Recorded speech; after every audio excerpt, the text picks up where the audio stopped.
3 minutes, 30 seconds remaining.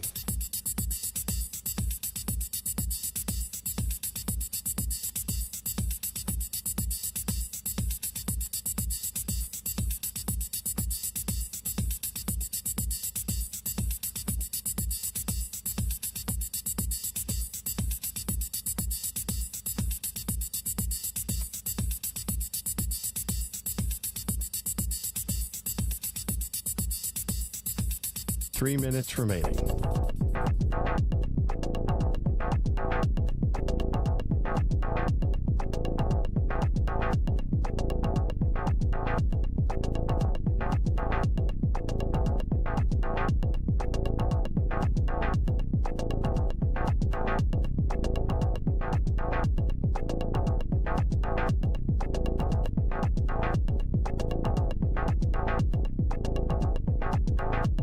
Two minutes, 30 seconds remaining.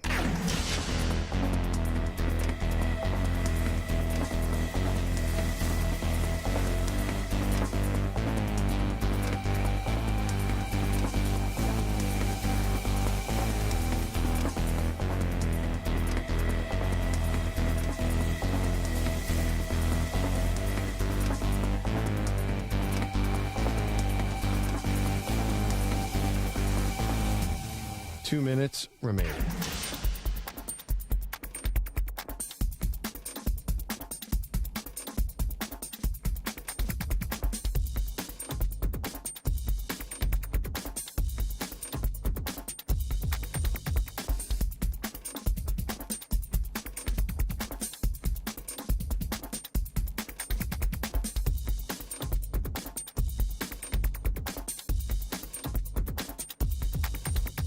One minute, 30 seconds remaining.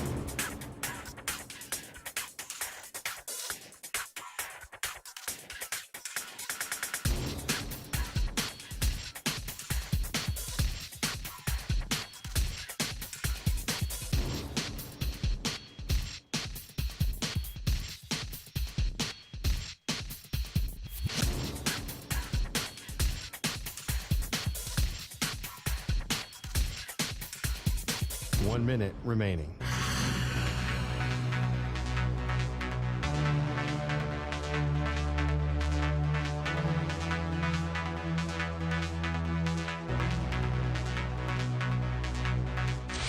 Five seconds remaining.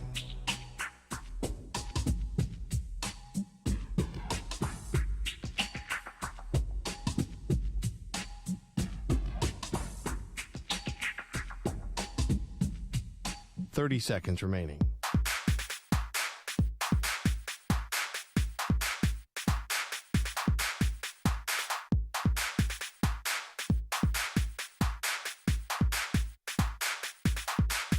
Fifteen seconds.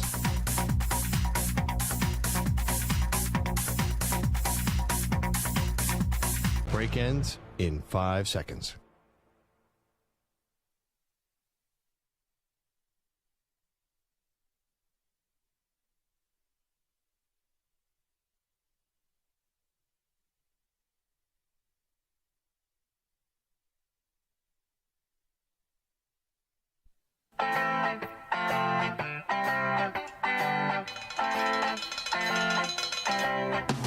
Jeffrey Howe in the chat says, got a little advice for me. Maggie, for your 40-yard dash at next year's draft, have someone attach a bag of gummies to a stick like they do at a dog track. See, that implies that I needed some kind of motivation. The motivation was to not embarrass myself, which I'm pretty sure I did. I had like a Fred Flintstone kind of wind up where I was like, ah! Like my feet were going, and then I took off. Yeah. Like you were fast feet. Next year, maybe, can we get you a coach or something? Somebody tell you how to get out of the blocks? How about just like a pair of shorts? Yeah, Some sneakers, maybe. I gotta plan a little better for this thing. The upright running style, you have so much wind resistance. I told you, I'm taller than people think, so that's a whole 5'8". I'm like a parachute out there. They are Maggie and Perloff on CBS Sports Radio. Getting a little tight in the Eastern Conference Finals. What up? It is Maggie and Perloff. on this Friday. I know. Is it you getting tight or are you the Heat getting tight? Because I think that me and Carlos on the other side of the glass, we kind of saw this coming. Or at least we are convinced that now that it's 3-2, this is anybody's ball game in the Eastern Conference Finals. I've been riding with the Heat. I'm going to continue to ride with the Heat. Now, listen, how was I feeling a lot better yesterday at this time? Definitely. There was a moment last night when Kyle Lowry starts like shaking out his right hand a little bit. Yeah. And then I forgot who else it was who, maybe landed awkwardly. I'm like, are the Heat hexed? Like, was this all some kind of cruel joke where they go up 3-0 and now one by one each player is going to get picked off? Yeah. But no, right now the Boston Celtics, it wasn't even a game last night. I mean, Jimmy Butler didn't play the last 8-9 minutes of the fourth quarter. It was a laugher. The Celtics are definitely back in this series. Jumped on them from the beginning and never let go. I thought there were a couple moments the Heat were going to get it close. And then at the I don't know if you stayed to watch the very end. Yeah. For some reason, this playoffs, we've seen a lot of the deep bench of the Celtics and the Heat. They closed it to 10 with about a minute 10 left.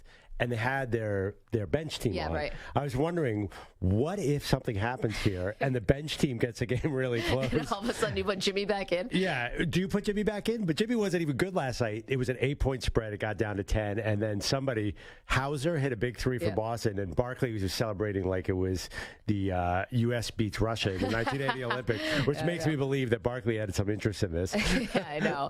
When Yurtsevin was in, it's just like, oh, wow. You know what? For the Heat, this was never going to happen, right? Last night. Well, why do you say that? You don't think last night they had a good chance? No, they didn't, because if Jimmy Butler is only going to attempt 10 field goals, then you're not going to win the game. Like, he shouldn't be attempting 30, but he shouldn't be attempting 10. It was this weird lack of aggressiveness from Butler that was very odd. And I'm not going to say lack of poise or lackadaisical. It's just he wasn't aggressive, and maybe that's a credit to the Boston defense or whatever, but he was not the aggressive Jimmy Butler that we're used to. Yeah, I mean, listen, I would focus more on the defense. It felt like the Celtics were getting after it last night, and the Heat were not there. I'm sounding like a coach. I'm sounding like a coach, but I feel like it's effort and defense and loose balls because the shooting's going to come and go. I think, on your side as somebody who still believes in the Heat. Yeah, Heat when they get home, they're going to have all that energy and all that effort, and Jimmy is going to play hero ball, and it's going to work. But I tell you, last night, they looked like the Celtics were the early Heat in this series. More energy, much, much tougher defense. Made me wonder, where was that defense the first 3 games? Yeah, I don't know. And that's, I think, why Joe Mazzulla was getting a lot of criticism. Absolutely. And, not having the team ready to play. Although, at this point, you're professional athletes, do you really need a rah-rah speech from the coach to get you up to play? That's why it was so weird about why the Celtics were down, considering what heavy favorites they were in the series. Now it's a series. Listen, I'm going to stand by it. Even though the Heat looks pretty dark right now, I do think they're going to win this in 6. I've been standing by them. I just don't think they're going to have 3 bad games in a row. I would love as a fan, I wanted to go 7 because the amount of pressure on the Heat to not be involved in history. And unless you're in Boston listening to this right now, I think the rest of America can agree it would be quite obnoxious to have Boston with the 3 most historic comebacks of all time. The Red Sox coming back from 3-0 over the Yankees, Patriots coming back from 28-3 at half, and then that would be hard to handle. As a Philadelphia sports fan, I'm going to root for the Heat in that situation. Yeah, I mean, how does Boston deserve to have that? I know. They just don't. They do not. And this does feel like a legacy series, though, right? Sure. For both sides. And it's for, Jimmy Butler for sure. I mean, we give him so much credit, right? Because of how he plays in the playoffs and just sort of willing these teams of guys who, sometimes it's, D2 guys, people we've never heard of before, they just find a way. I know it's a front office too, but they just find a way to kind of get to a level that other teams don't get to, and we praise their culture and all that stuff. If they lose this series, it's not that Heat culture never existed or anything like that, but boy, does it take a hit. I don't think so. I think Jimmy's already playing with house money right now. Really? He's already playoff Jimmy. He led them past the Bucks. That was very impressive. He's been dominant at times in this series. I don't think we're going to judge Jimmy. He's still going to be playoff Jimmy. To get this team to Game 7 of the conference finals, yeah, blowing it would obviously be bad, but unless he totally no-shows, which I don't expect in Game 6 and 7, I think he's still going to have that reputation as a postseason killer. Yeah, but this is different. It's one thing to be, maybe ahead in a series 3-2 and then you lose it. I mean, that can be bad enough. To be up 3-0, I mean. With this team, though? I mean, people are going to say, like, whoa, you got that team to a 3-0 lead? Because it's bad. Okay, but it's not like Bam Adebayo doesn't exist. I mean, it's not like he's out there and playing 1-on-5. It's not. Bam is good. Is he? Yeah, I think he is, yeah. Is he really that good? I mean, I think people's opinion about Bam Adebayo goes up and down. I don't know if he's Scottie Pippen exactly. I think the Heat is going to be – I don't think there's any pressure on them. I think they're already playing on house money to even get here. They were an 8 seed, Maggie. I mean, I know it was an unusual 8 seed, but they really – Tyler Hero got hurt. I know he's shooting around now and might come back. Jimmy himself got hurt about a month ago. I just think that this team has so many excuses. We're not going to judge them. At least I'm not. And for the Celtics, I mean, immortality's on the line. I don't even know, like, if it matters. It probably does. But, if they come back from down 0-3, even if they lose to the Nuggets, I mean, it takes a little of the shine off. Like when the Red Sox did it, they obviously went on to win in the World Series. They end up sweeping, and the World Series was a footnote, you know. For the Patriots, obviously, it was in the Super Bowl, so there you go. I think they probably have to win the finals, but even so, like, it would stick forever. Even if they lost to the Nuggets, it would stick forever. It would. Because it's 150-0 teams that have come back. No team's ever done it in 150 tries. So. But if they do get slaughtered by the Nuggets, they will join a long list of pretty crappy Eastern Conference teams who made the finals. Dwight Howard Magic, your LeBron Cavs, Allen Iverson Sixers, the Nets that lost to Kobe. I'm just saying. Twice. I do think to really make a payoff, they have to show up in the finals, right? I mean, they can't just get swept. They haven't done it yet, guys, by the way. We're not even at Game 7. Can we just pump the brakes here on this, like, Boston Tea Party? This is not happening yet. And just the other thing, too, Jimmy... That's why you're saying this is important for Jimmy's legacy. What if Jimmy advances here in the Heat and they get blown out? I think it's avoided. Because the team being, come back on at 3-0. Right. It's probably like, wow, Jimmy held them off. Because we never talk about that Heat team that made the finals in the bubble. Rarely, but here's the thing, though. Why I think this is a legacy play, especially for Butler if they finish it off, is, and I think we've all seen this now in the last 2 games, the Celtics are the much better team. When they play even like 80% of what they should be playing, it's a blowout. I mean, that's the thing. Jimmy puts the nail in the coffin for the Celtics, and it's like, look at, the teams that he went through, had to get in through the play-in game, lost the first play-in game, first game. Strategically, people say. Yeah, right. Yes, that's galaxy brain, Jimmy Butler. I don't think so. And then beats the Milwaukee Bucks, and then, takes out the Knicks, whatever, and then takes out the Boston Celtics. Right. Like, that is impressive. It's impressive, but if he beat the Nuggets, that's a different level. Because, listen, the Celtics are throwing out 38-year-old Al Horford in the starting lineup. They're not exactly a dream team. They're kind of on talent. They're a better team on paper. On paper, Denver is way better than Boston, I think, because look at the ages and the front and just the size. Miami is so small. It's Bam Adebayo and a bunch of wingmen. Yeah, there's no way they can handle a real NBA frontcourt, right? And the Celtics are also smallish. Like, I mean, they do put Williams at the starting lineup, but I think that's why this series is close, because it's 2 guard-oriented teams. Anyway, I don't know. I'm not sure where the legacy is, and I don't want to jump to the conclusion that getting blown out in the finals would not water down any of this. Then again, maybe they have a chance. Maybe am I too quick to assume that either of these teams is going to lose the next round? I mean, listen, it's really playing well into the Nuggets' hands. It really is, right? The longer this thing goes, this is not like baseball where the team that sits is at a disadvantage. Yeah. Like, this is incredible for the Nuggets. All you do is sit back with your feet up. You might have 4 players in uniform by the Heat by the time if it goes to 7 games. I mean, I thought for a second Udonis Haslem was going to get in the game. Oh, yeah. I'm like, no way. He's going to be starting against the Nuggets. And the way this is going, so you're right. 7 games would definitely be good for the Western Conference. 855-212-4CBS, 855-212-4227. You want to weigh in. YouTube.com/CBS Sports Radio is where you can find the show. The Carson Wentz poster is gone. No, it's not gone. It's over here. We got to put it up. There we go. Get your eyes. Now you're calling to put it up? So you're into the Carson Wentz poster? I'm not, but lay your eyes on the Carson Wentz poster because that is the target, literally and figuratively.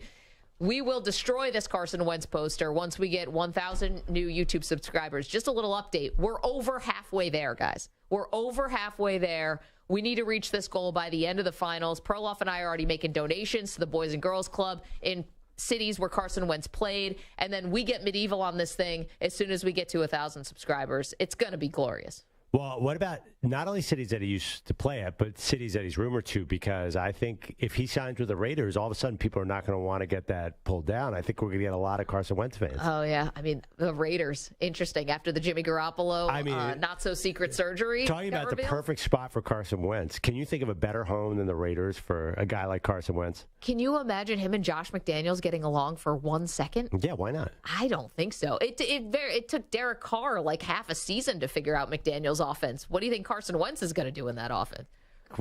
Carson Wentz is like the smartest quarterback in the league. I mean, he's valedictorian of his class, I think, in high school and college. Like, he's really smart. How many people were in that class? Like 6? Like 6. Wondering about that. But Carson Wentz, that's not his issue. It's not being able to pick up offense. It's just that his teammates don't like him. Oh, right. But in Vegas... Oh, that's smallish. In Vegas, how is he even going to... I mean, that'll be like issue number 400 on that team. We will get to Vegas. We got a lot to get to today, in fact. Again, youtube.com/CBS Sports Radio is where you can watch the show. All you do is hit subscribe. We'll take care of the rest. The Carson Wentz poster will get destroyed, but we need your help. People in the chat. Pearl was a cloud-9ing ultimate man crush McLovin courtside last night. Oh, my God. How many tweets did you get about hundreds. that? Yeah. And he was sitting next to Bailey Zappi, possible Patriots starter. That was fun. I got into the McLovin thing. That was next to Bailey Zappi. Yeah. You and I have the running joke that Bailey Zappi and Mac Jones might be the same person, and nobody can tell. I got to tell you, if you're doing a Patriots quarterback power rankings, Bailey Zappi is a strong one right now. Hanging out, fist bumping with McLovin. He got a lot of camera time last night. I mean, he's Robert Kraft's favorite. That came out. No, I did not know that. Yeah. I mean, he's clearly the better quarterback. I'm sorry. But anyway, McLovin, great showing there. I feel like another reason that the stars are aligning for Boston. It's so funny. All these years, I never really saw it with you and McLovin, the Christopher Mintz-Plotz, whatever his name is. Nobody saw it. I never really saw it. I'm like, what was Dan Patrick seeing there? And then last night, I was like, I see it. Yeah, no. Last night, it finally clicked for me. Like, maybe he does look like McLovin. Yeah, it was not Dan. It was a reader in like 2008. Oh, right. Because I wore McLovin. I used to have blacker glasses.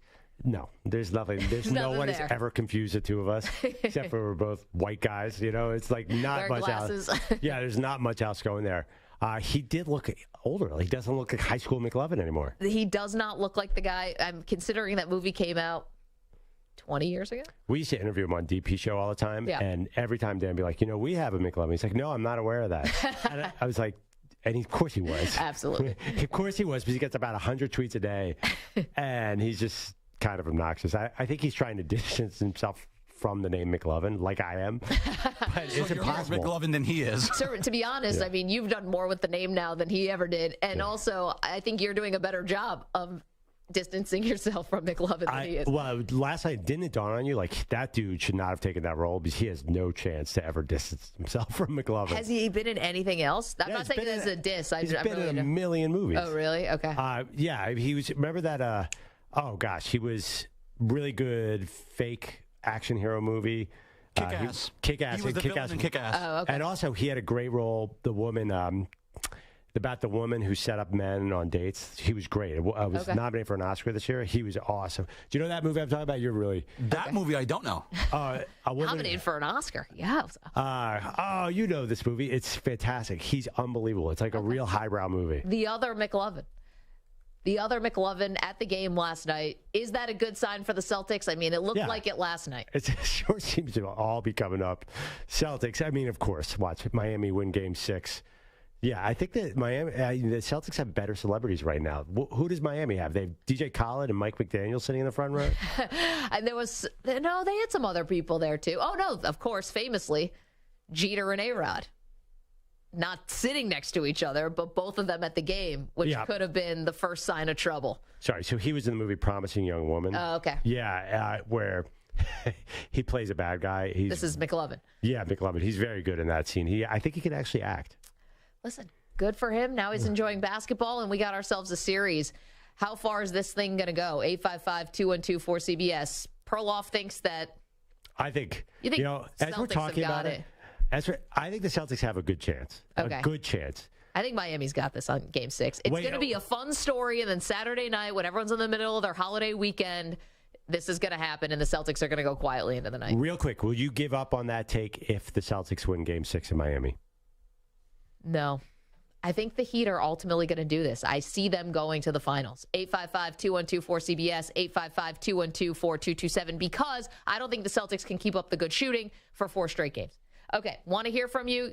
Weigh in on the show. Watch the show. YouTube.com/CBS Sports Radio. Coming up, one All-Pro, now looking for a new home. We'll get to that in just a moment. Will he be signing with your favorite team? We'll go through all the options next. Don't move. More Maggie and Perloff on CBS Sports Radio. You're in a 5-minute break.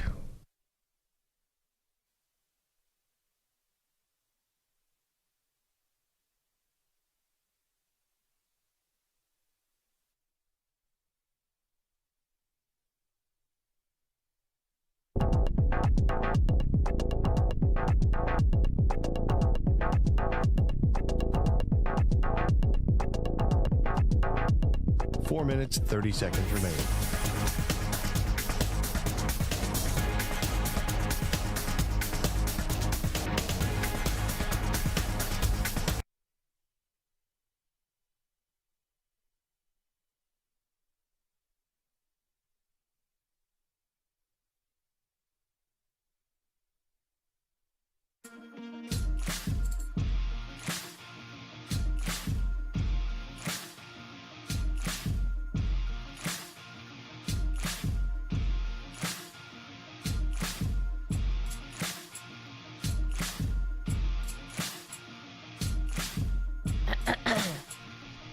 All right, good? Yep. This is Maggie Gray with an Odyssey Sports Minute. This is Maggie Gray with a CBS Sports Minute. I can't imagine this is how the Las Vegas Raiders wanted to begin their offseason program. First came a profile of star receiver Davante Adams admitting he wasn't on the same page office and head coach about the direction of the franchise after they jettisoned Derek Carr. Now Carr's replacement, Jimmy Garoppolo, is recovering from offseason foot surgery for the next few months. In this loaded AFC, things need to go right for the Raiders to make the playoffs. And so far, little has. I'm Maggie Gray.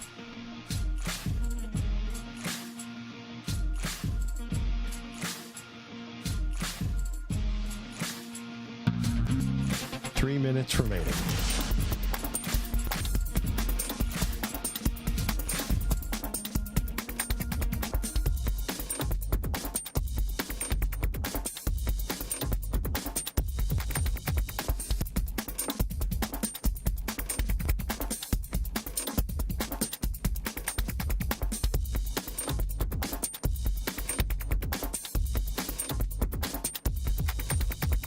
Two minutes, 30 seconds remaining.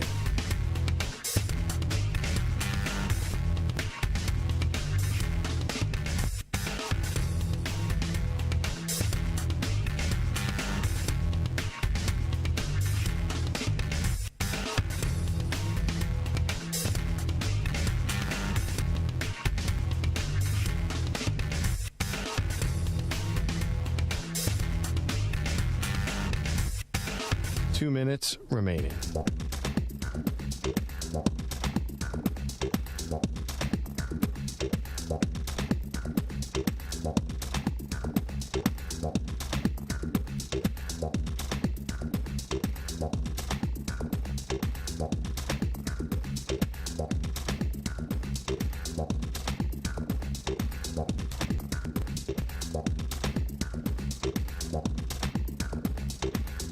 One minute, 30 seconds remaining.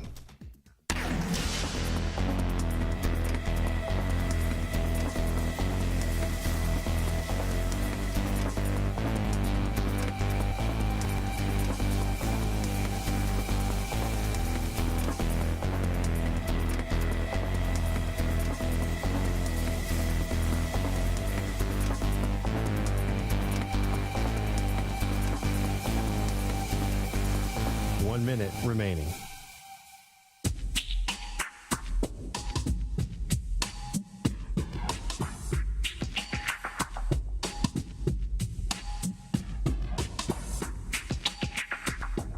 "45 seconds remaining.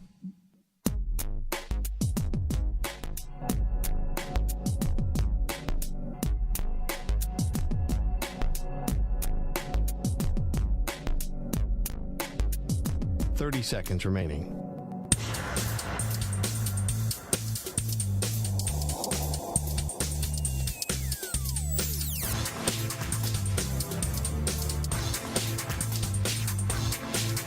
"15 seconds.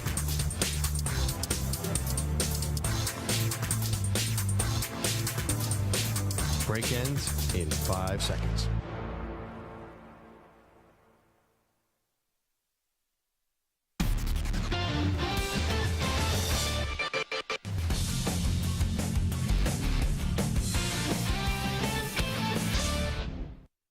Drums, please.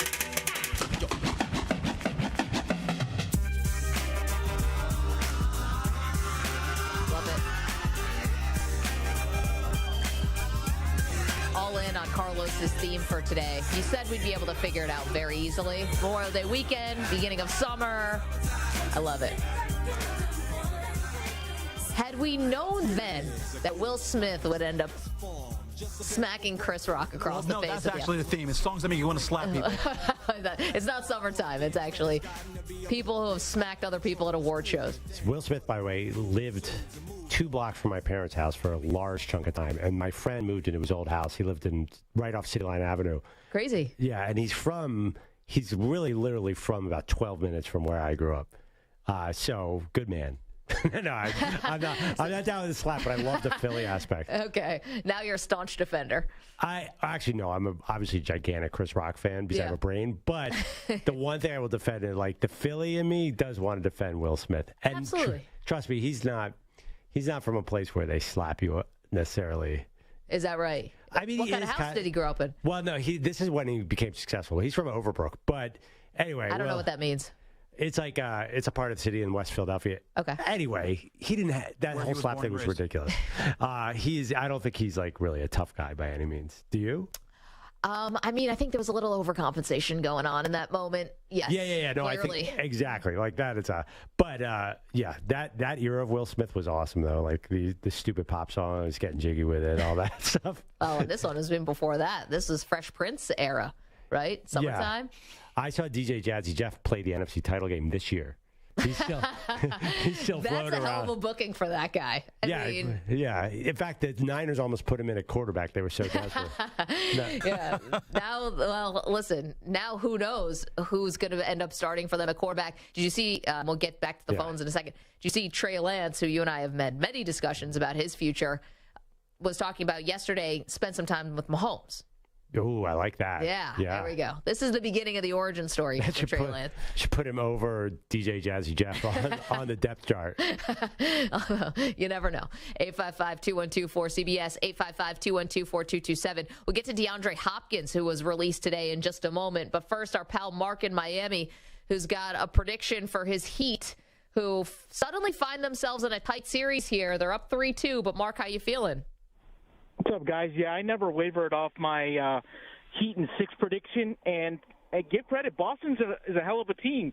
They're just inconsistent as hell and unpredictable from game to game, but they do give the Heat problems, and I disagree. One of you said this would be disappointing as an AC. I think it would be a major blow to be the first team in the league to blow a 3-0 lead, coming off last year when you were the better team and you lost to the Celtics. It should have been in the finals. For them to eliminate you back-to-back years would be a major blow, but I don't think it's going to happen, guys. Tomorrow I'm going to be in the house, of course. I expect Jimmy Buckets to go off. I see him going for one of those 40-point-plus games like he did against the Bucks. Yeah. I think Bam is going to have a double-double. He's the guy that needs to be concerned about because he's so hit or miss, and he's so good, but he disappears in stretches, and you can't. The Heat can't need it so undermanned.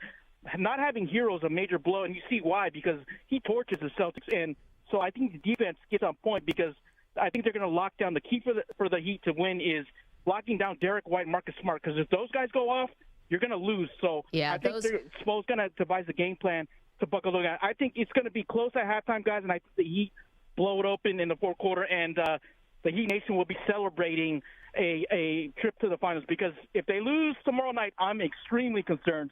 But Boston may be the only team that could lose a Game 7 at home, because you don't know what you're going to get. But yeah. I don't think it's going to happen. Everybody in Heat Nation, pipe down. It's okay.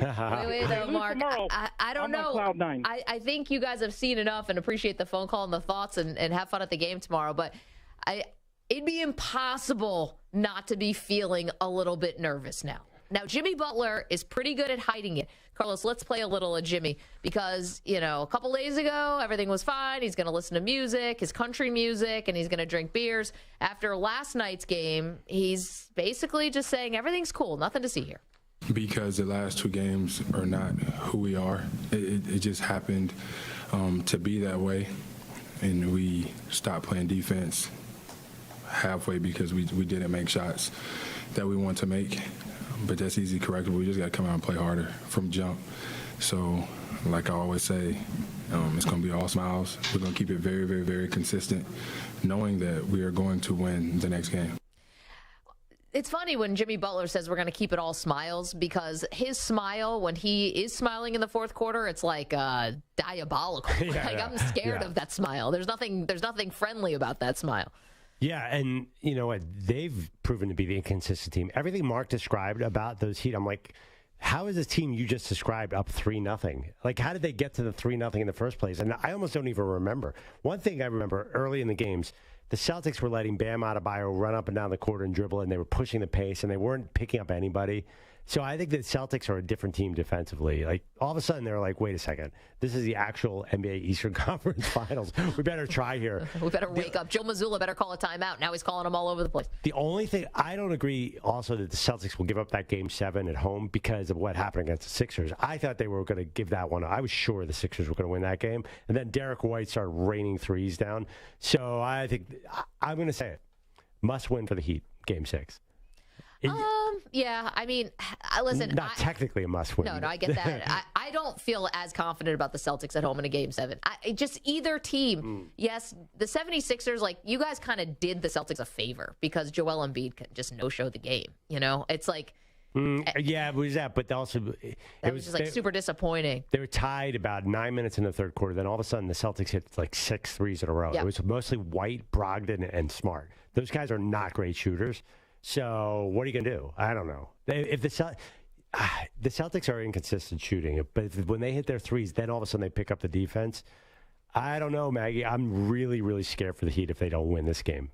Okay, we got to get to the other news of the day. We got a lot of stuff going on. So DeAndre Hopkins, after months of speculation about a trade and where he was going to go, ultimately the Arizona Cardinals now just say enough. They cut him. They're taking a $22 million cap hit. But as we know for the Cardinals, this is all about next season. They made the big deal with the Houston Texans for next year about their first-round draft pick. It's possible they're picking 1 and 2 in the draft next year if things break right for them. They might have a whole new quarterback. I mean, the Cardinals are all about 2024. Right. I mean, they do still have that contract with Kyler Murray for a little bit. Yeah, but if Kyler comes back, let's say 5 or 6 games into the season, and say he plays decent, another team's going to bite on him. Oh, for that money? No way. We might disagree, but the thing about the money with Kyler, though, is it is a big number, but it's not a long contract. So you're not tying yourself to him forever. You think other teams are taking Kyler Murray? I would like to do a side bet on that. Oh, I will definitely do a side bet. There's no way. If Kyler Murray gets his full contract value with another team, I'm buying dinner for a week. There's no way. Okay, if he comes back and he can play well and it looks like the knee's okay, we're going to get sidetracked off this. This doesn't matter. We'll do that side bet another time. It is tied to Hopkins because you're basically saying Kyler Murray's not going to have a future. Kyler Murray is one of the highest paid quarterbacks in the league. He's 5'9" and plays video games. There's no way that's going to work. Okay, my only thing is if he comes back and he looks good,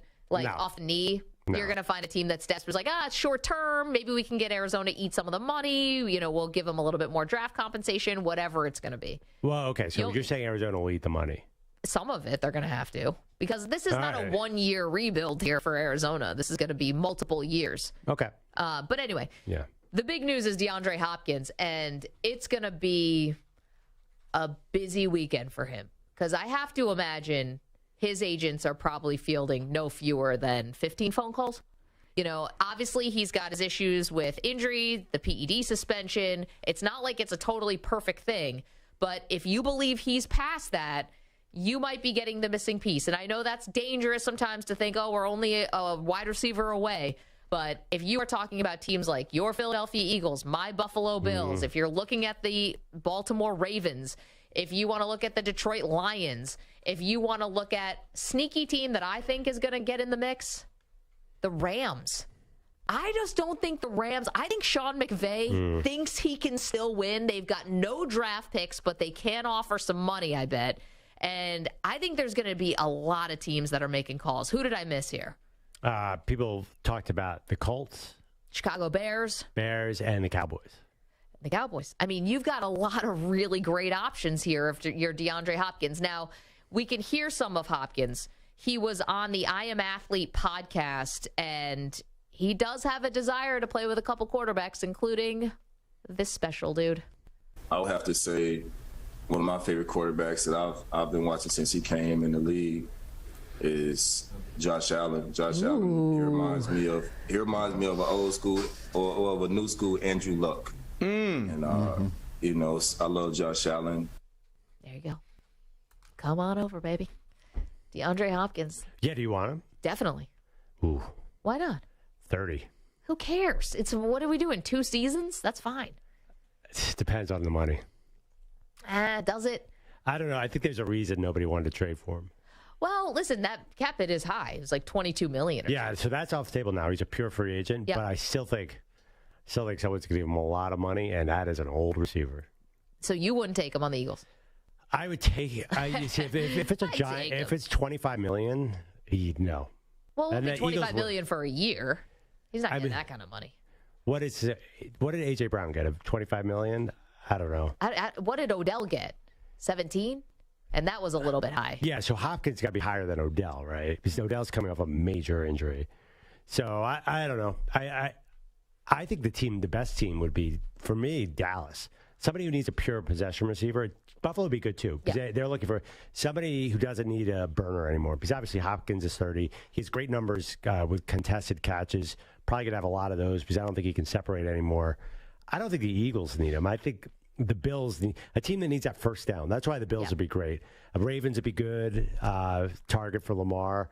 I'm not quite sure that one of the teams. So he actually mentioned in that clip, that was very nice of you to edit it that way, Carlos. He did say Josh Allen. He talked very highly about Josh Allen. It wasn't the only quarterback he mentioned, though. He also mentioned Mahomes.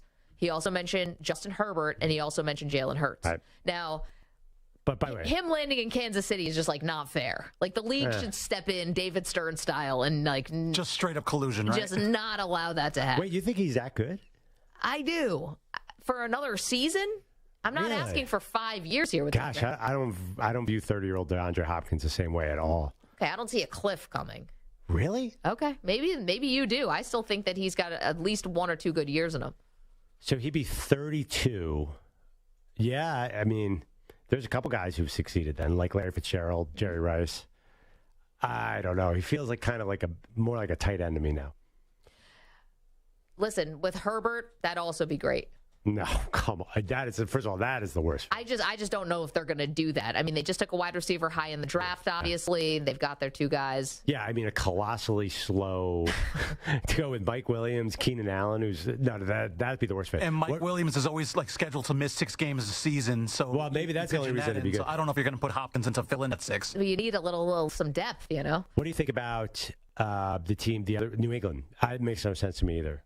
I mean, that's not on the list. Mac Jones didn't make the list here of quarterbacks. But ESPN reported the 3 frontrunners are New England, Buffalo, and Baltimore. Oh, you want to know why? Remember, there's that clip of Belichick and Hopkins, and they're, they've been flirting talking. They've been. Everyone's been connected. The bromance. Yeah. Why would New England invest in DeAndre Hopkins? Because they're trying to close the gap between everyone else in the AFC East, aren't they? Well, I just feel like they're not even close. Like I look at Hopkins like a missing championship piece, and to go from 7-10 to 9-8.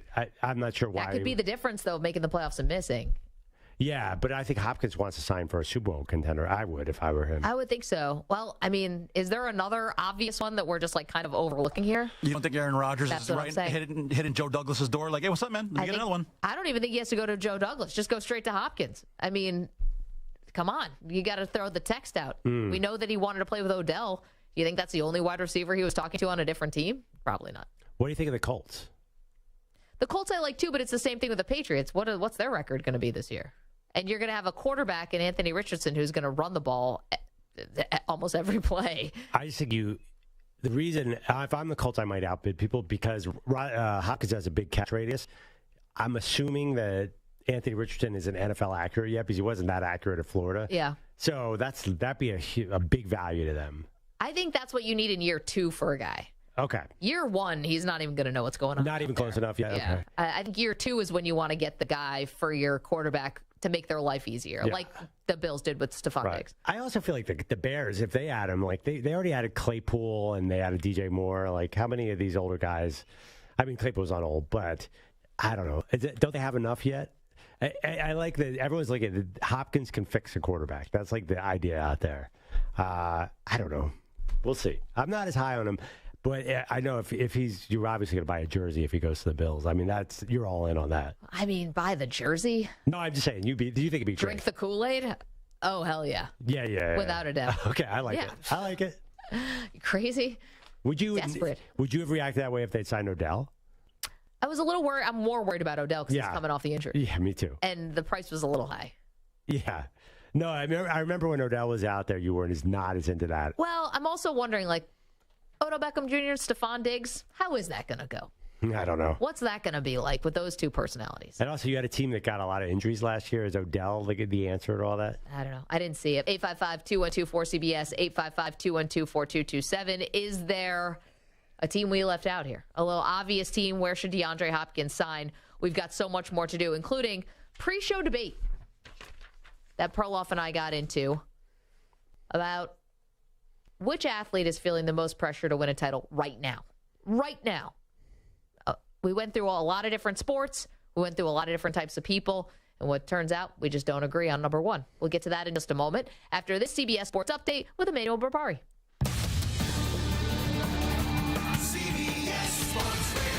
Sports Flash. Well, as you were talking about, Cardinals releasing star wideout DeAndre Hopkins, 3 seasons with Arizona. No trade partner materialized the last couple of years. $23 million dead cap hit. Now Hopkins cut loose, a free agent. What could be next for him? Recently pinpointed 5 quarterbacks he'd love to play with. Josh Allen, Jalen Hurts, Patrick Mahomes, Lamar Jackson, Justin Herbert. As you just heard, Josh Allen and the Bills names first, but the Eagles quarterback named second. Jalen Hurts, man, he's Houston kid, your dog, Jalen. That courtesy of the I Am Athlete podcast. NBA from 3-0 up to 3-2 and headed to a Game 6. The Heat and Eric Spoelstra, third chance to close out the Celtics at home tomorrow. Pressure back on them after Boston's convincing couple of wins here. Who cares about mood? Like, we have a gnarly group, so I think so much of that is overrated. It's a competitive series.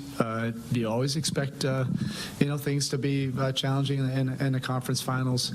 Baseball, Red 6, Cubs nothing. 4th inning at Wrigley. Hunter Green, 7 strikeouts already. No hits so far. Emmanuel Berbari. Looking for CBS Sports Radio online? Your favorite hosts and the best sports content and entertainment are available 24/7 on social media and YouTube and in the palm of your hand with the free Odyssey app. CBS Sports Radio.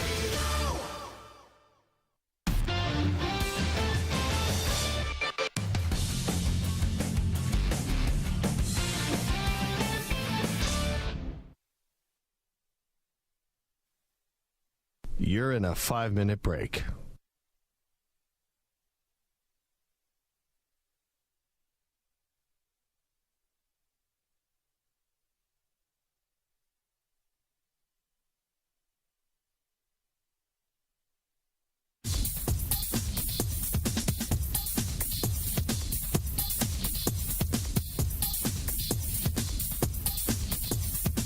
Four minutes, 30 seconds remaining.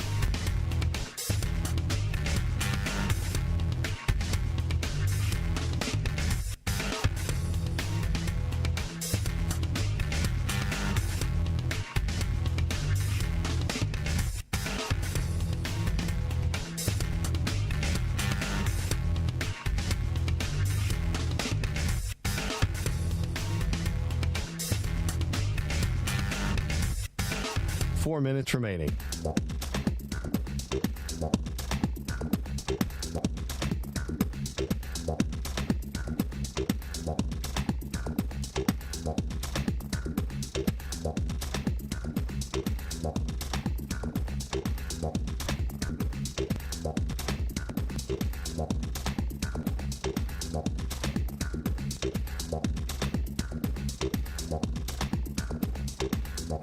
Three minutes, 30 seconds remaining.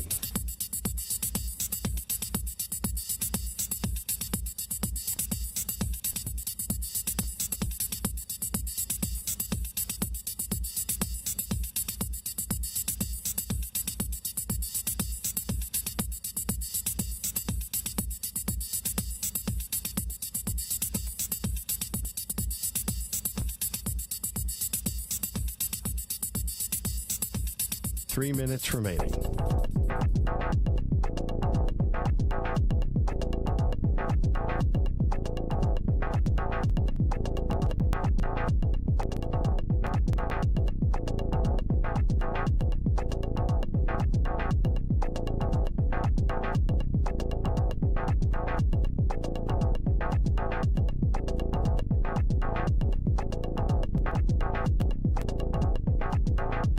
Two minutes, 30 seconds remaining.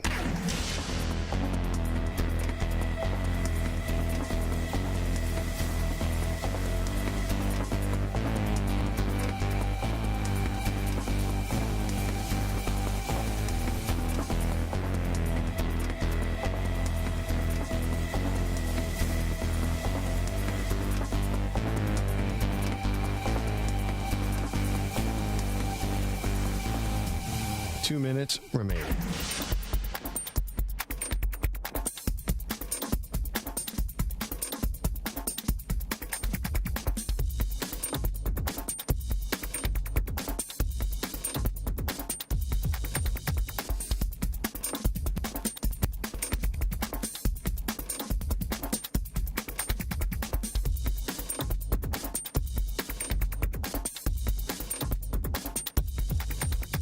One minute, 30 seconds remaining.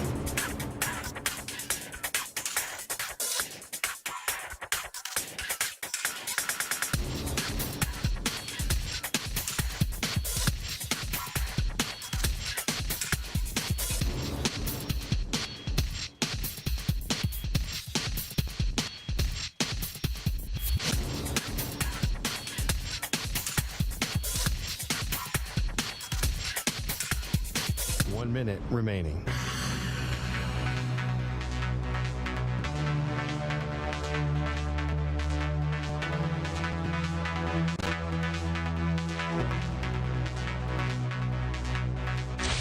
Five seconds remaining.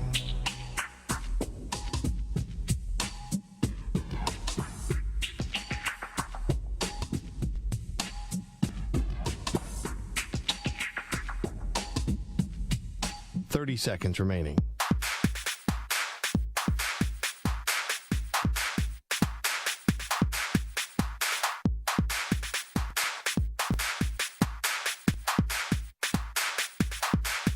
Fifteen seconds.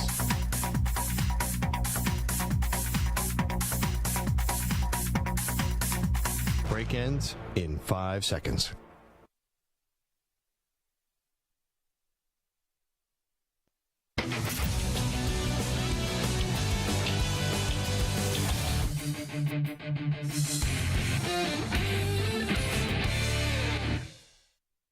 Blazing on a sunny afternoon, and I can't sail my yacht. He's taken everything I got. All I've got's this sunny afternoon. Kicking off summer here on the Maggie and Perloff Show. Is this like the Kinks or something, or like an old school British band? Bingo, the Kinks. Yeah, look at that. Nice job, Perloff. Good pull. Maggie and Perloff, Maggie Gray, Andrew Perloff, hanging out with you. You can listen to the show across the country on CBS Sports Radio. You can also watch us, youtube.com/CBS Sports Radio, where we implore you, please hit subscribe. We get one step closer to destroying the Carson Wentz poster behind Perloff. Another way that you can listen to the show is the podcast. Now, Perloff and I have started something new called The Extra Shot. So it's on our same podcast feed, wherever you get your podcasts. You can just go to Maggie and Perloff. It's something podcast only. Yeah. And that's where it was supposed to remain, but we had one today that was so robust, we had to come bring it to the show. Well, I think if you tune into The Extra Shot, you will hear vehement disagreement today. Yeah, this one was a big one. I don't think that's an understatement. I was vehemently disagreeing. You were not happy with the list that I came up with today. So the premise of The Extra Shot is that we both take a different topic each day, and whoever's doing it gets to choose, and it's a list. And it's kind of roughly tied into the news. So yesterday we got in discussion about Josh Allen and whether or not he's an elite quarterback or what have you. So today my list was the top 5 athletes that are under the most pressure to win a title right now. And I went through athletes and some coaches and stuff like that. And the pressure is now, right now. This is the pressure. You never told me it was to win a title. Yeah, to win a title, to win. To win? Yes, a title. What do you think I meant? It's a great podcast. You should check it out. Thank you. Wait a minute. Did you think I went to win what? The Perfect Attendance Award? Yes, to win a title. What are we all here for? Because there's different levels of. I think. Okay. Spoken like a true 76ers fan. I was going to say, as a Philadelphia fan. Not to get close and get to the Super Bowl and lose to Mahomes. No, to win a title. Okay. Do we have to redo the podcast now? No, this is ridiculous. I think I was arguing certain guys just have to take the next step and be really, really awesome. You're saying to win a title. Win a title. Not even just get there, to win it. No, this is no nuance in this. This is black and white. Well, no wonder we were vehemently disagreeing during this whole podcast. I was like, what about Justin Fields? You're like, Justin Fields? Like, the entire podcast is a lie. It's a lie. Like, Justin Fields has all the time in the world. He's not under pressure right now. Well, he's pressure to improve. Anyway, please go ahead. No, okay. Yes. I kind of knew what you meant, but that is a lofty goal. This is pressure to win the whole darn thing. This is only somebody who watched the Phillies go to the World Series and lose. No, we're used to second place. So the Eagles go to the World Series and lose, and the 76ers go to the second round yet again and lose. Honestly, for the Eagles and the Phillies, a lot of Philadelphia fans were kind of happy because neither of those teams had any right to be that far. But anyway, go ahead. Okay. All right. So here's the top 5 people in sports who are under the most pressure to win a title. To win a championship. Right now. The ring. The chip. Number 5 is Connor McDavid. Okay. From the Edmonton Oilers, who just finished his 8th year in the NHL. They got taken out by the Vegas Knights in the second round. They made it to the Western Conference Finals 2 years ago, like last year. They're supposed to take the next step. Didn't happen. Vegas took him out. They're going backwards. He's a 2-time Hart Trophy winner, under pressure now. Number 4 on the list was Caitlin Clark from Iowa, the sharpshooter. Mm-hmm. Lost in the title game last year to LSU. LSU is bringing back an even better team this year. But Caitlin Clark is the darling of women's basketball, maybe just college basketball in general. She's crossed over. Yeah. She's going into her senior season. She's selling out arenas. She's under pressure to win this. I don't think Angel Reese will agree with that one. She probably won't. I don't think Angel Reese will agree with anything with Caitlin Clark. I want to go on the record. I don't agree with that one because I think that's too tall a task for Iowa basketball because Caitlin's amazing, but the people around her are not in the same league as LSU. So I will say that one I registered. She does have pressure to be great, but not to win a title to me. Anyway, keep going. Okay, number 3 on the list is going to be a little obvious. Nikola Jokic. He's in the finals now. He's a 2-time MVP, and he's got to add the championship to the resume, or else it's going to look hollow like Steve Nash's did. Ring or bust for him. Totally. Okay, number 2 on the list to me is Kyle Shanahan. Now, Kyle Shanahan is the head coach of the 49ers. 7 seasons already as the head coach. Not only does he have success with the one Super Bowl appearance with the 49ers, another one as the offensive coordinator for the Falcons, this is somebody who in 2 separate Super Bowls had double-digit leads in the fourth quarter and lost. That has to haunt somebody. And after 7 years, you still don't have your quarterback situation fully figured out. That's also on Kyle Shanahan. He's like widely known as one of the, he's agreed upon as one of the great coaches in the NFL. But if he doesn't win a ring, that's going to be a lot on him. Yes, there's been injuries, but a lot on him. I think he's feeling pressure right now. The NFC is wide open. You just got to get into the playoffs, and they have just as good a shot as anybody. Registering disagreement as well. Because I think that quarterback thing that you just mentioned is a little bit of an out for him. It's his fault, though. I mean, maybe, but I think you could also look at it. Depends on what lens you look at the Niners. You could say, listen, there was some bad luck. Purdy got hurt. yes, Purdy should have never even been in the plans. I mean, Right. they messed up with Trey Lance. If he's not the guy, that was a total miscalculation. You can't point the finger at John Lynch. I mean, you're the guy. You're the offensive guy. You got to pick your quarterback. Well, the thing with that style of offensive coordinator is he should be able to have a great offense with whoever's at quarterback. I don't think coming into this year, the other thing is the Niners just aren't the favorite this year. So I feel like he gets a struggle with it. I do generally agree. If his resume does not include a Super Bowl championship, he's going to be a disappointment. But I don't feel like the pressure to win like Joker does this year. Like this year, we're not going to kill him, are we? I think you all. I think this year, I know the quarterback situation doesn't look great, but you have a great roster. But you're not the favorite, though. Well, but the favorite to me, that's more about the public. Like, you don't have a face of the franchise quarterback right now, so you're not going to get on. Try out Sam Darnold in week 1. Nobody's going to kill you if you lose. I know it's his fault. But I know. But the reality, never trade up like that for a quarterback when you don't have a guy in mind. The fact that it could have been Lance or could have been Mac Jones, I mean, that process is totally bunk. Well, I know. Yeah, I agree with that. But again, that's more complicated than just being a coach who's trying to win a Super Bowl. And then number 1 on the list, it still is Josh Allen. It has to be, because it got me thinking yesterday about our conversation about whether or not he's an elite quarterback. I think he is. Perloff's not so sure. And I think that he's got to be feeling it. I think he's an elite quarterback. Well, define elite like top 5. Well, he's top 5 or 6. You weren't sure that if the roster's not stellar, that he could lead him to the Super Bowl. I don't know. Yeah, I think that's how this takes hard. Is he good enough to carry this team single-handedly to the Super Bowl? Now, I disagree with this one, too, because I think Lamar Jackson faces a very similar pressure, and maybe Dak Prescott, too.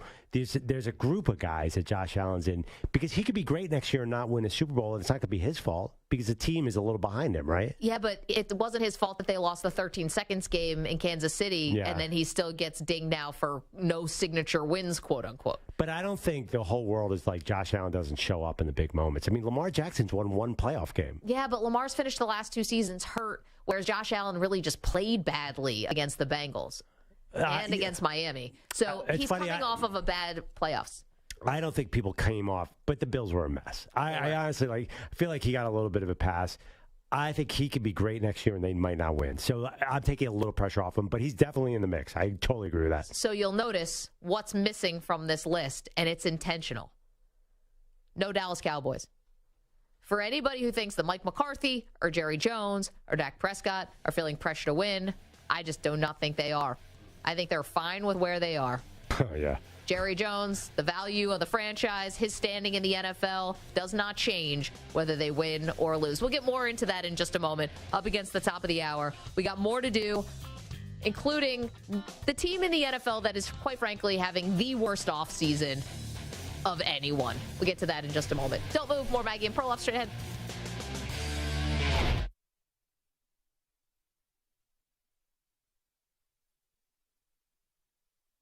You're in a 5-minute break.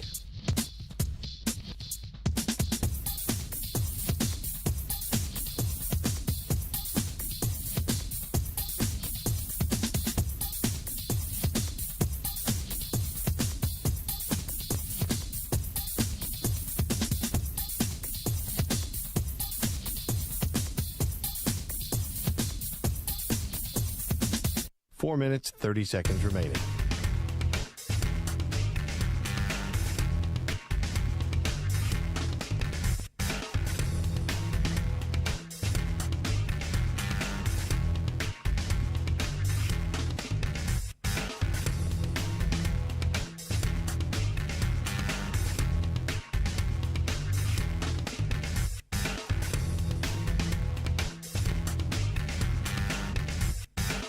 Four minutes remaining.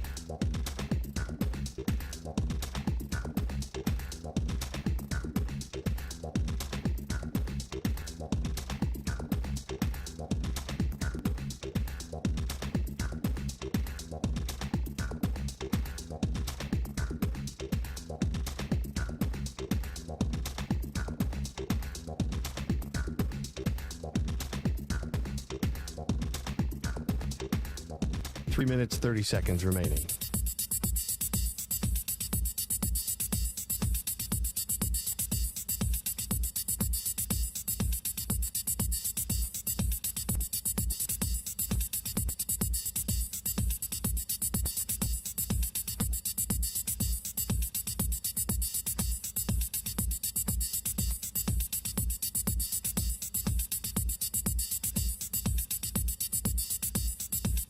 3 minutes remaining.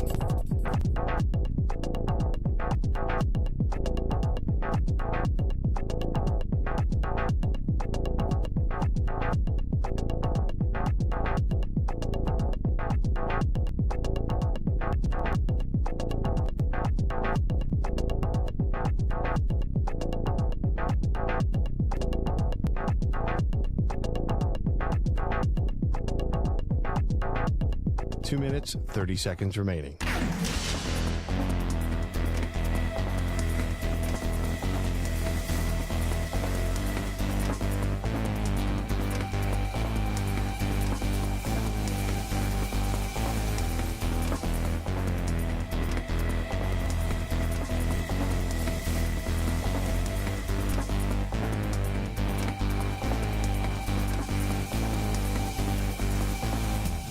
Two minutes remaining.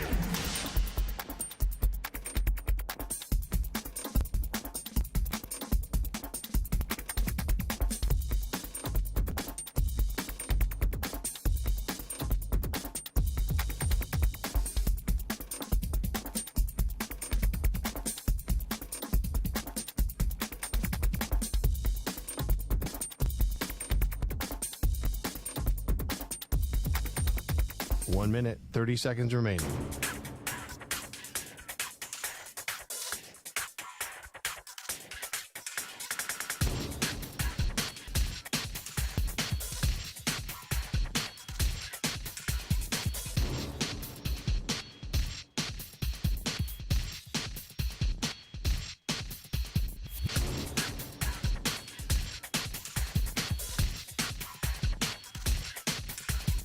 One minute remaining.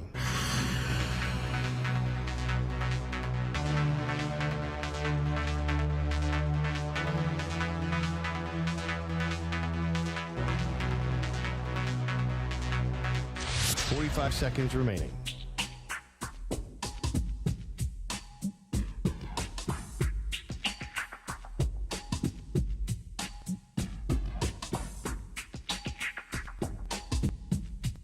Thirty seconds remaining.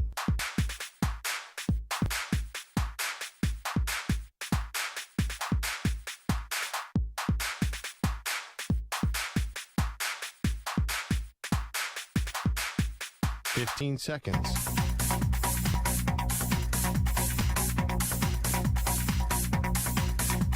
Break ends in 5 seconds.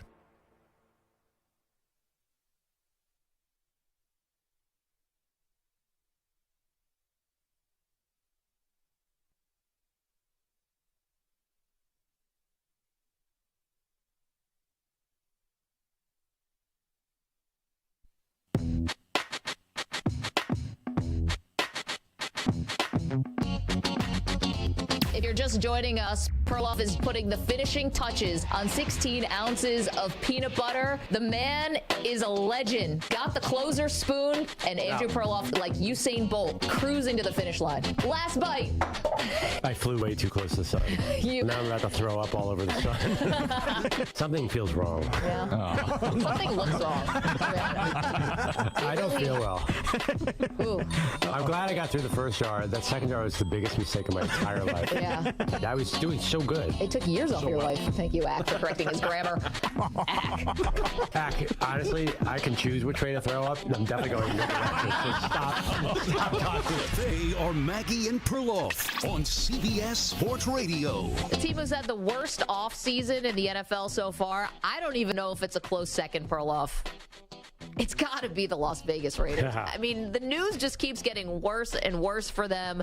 It starts off with their star wide receiver they traded for and paid. Devontae Adams does an interview and a big profile written about him where he says he's not on the same page with the front office and the coaching staff. Okay, even if that's, you can understand. You can understand that they cut his best friend. Cut his best friend. Might be in your feelings about that. Okay, I guess I can understand it. But then later comes out and basically says, I've been misquoted. It's like, well, were you misquoted on the quote where you said, I proved that I didn't need Aaron Rodgers to be a great wide receiver? Because I'm pretty sure you wanted us to take that one to the bank. Yeah. He's a wide receiver. You take everything a wide receiver says with a grain of salt. They're the biggest diva of me first guys in the league. And unfortunately, I don't think he's any different. That alone, That's not good. You're right. But that's not going to sink an offseason. No, it's not going to sink an offseason, especially when the head coach, Josh McDaniels, comes out yesterday and says he's entitled to his opinion because he's earned it. Okay. Well, then we find out that Jimmy Garoppolo had surgery on his foot in March.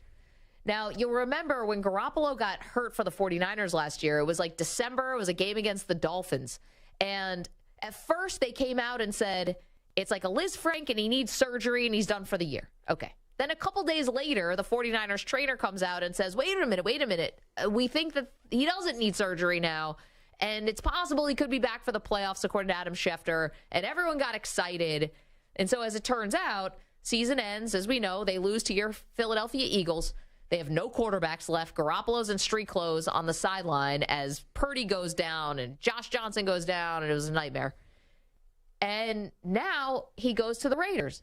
And if you'll remember, there was a hiccup. There was one day where Garoppolo goes to the facility and leaves and never signed the contract.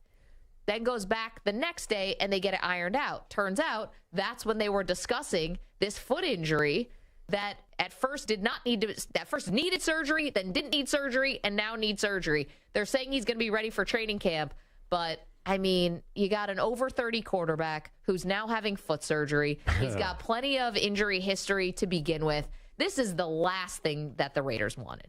Yeah, I mean, that being said, they should have known, right? Because it's Jimmy Garoppolo. I can understand the differing diagnosis of the foot because we had my buddy, Dr. Rock Positano, on last night, and he always tells me teams do too much surgery on feet. Because he said once you operate on a foot, you have the chance of you're probably not going to have a productive career after that. And he can list 1,000 examples. So I could see avoiding that, but it doesn't matter because Jimmy G always gets hurt, so the Raiders had to know this. That's why I think a lot of people are wondering, was it worth getting rid of Derek Carr to bring in Jimmy G? And I have to admit, at first, I think Jimmy G maybe a slight more of a winner. Now I wonder, it just hit me like a ton of bricks. Yeah. There's no way Jimmy G is staying healthy. And should have just stayed with Carr, right? Probably. Although I could see the argument for going in a completely different direction. And maybe this is part of a 2-year plan where they're tanking and going for Cowboys. But honestly, I think you could have probably done that.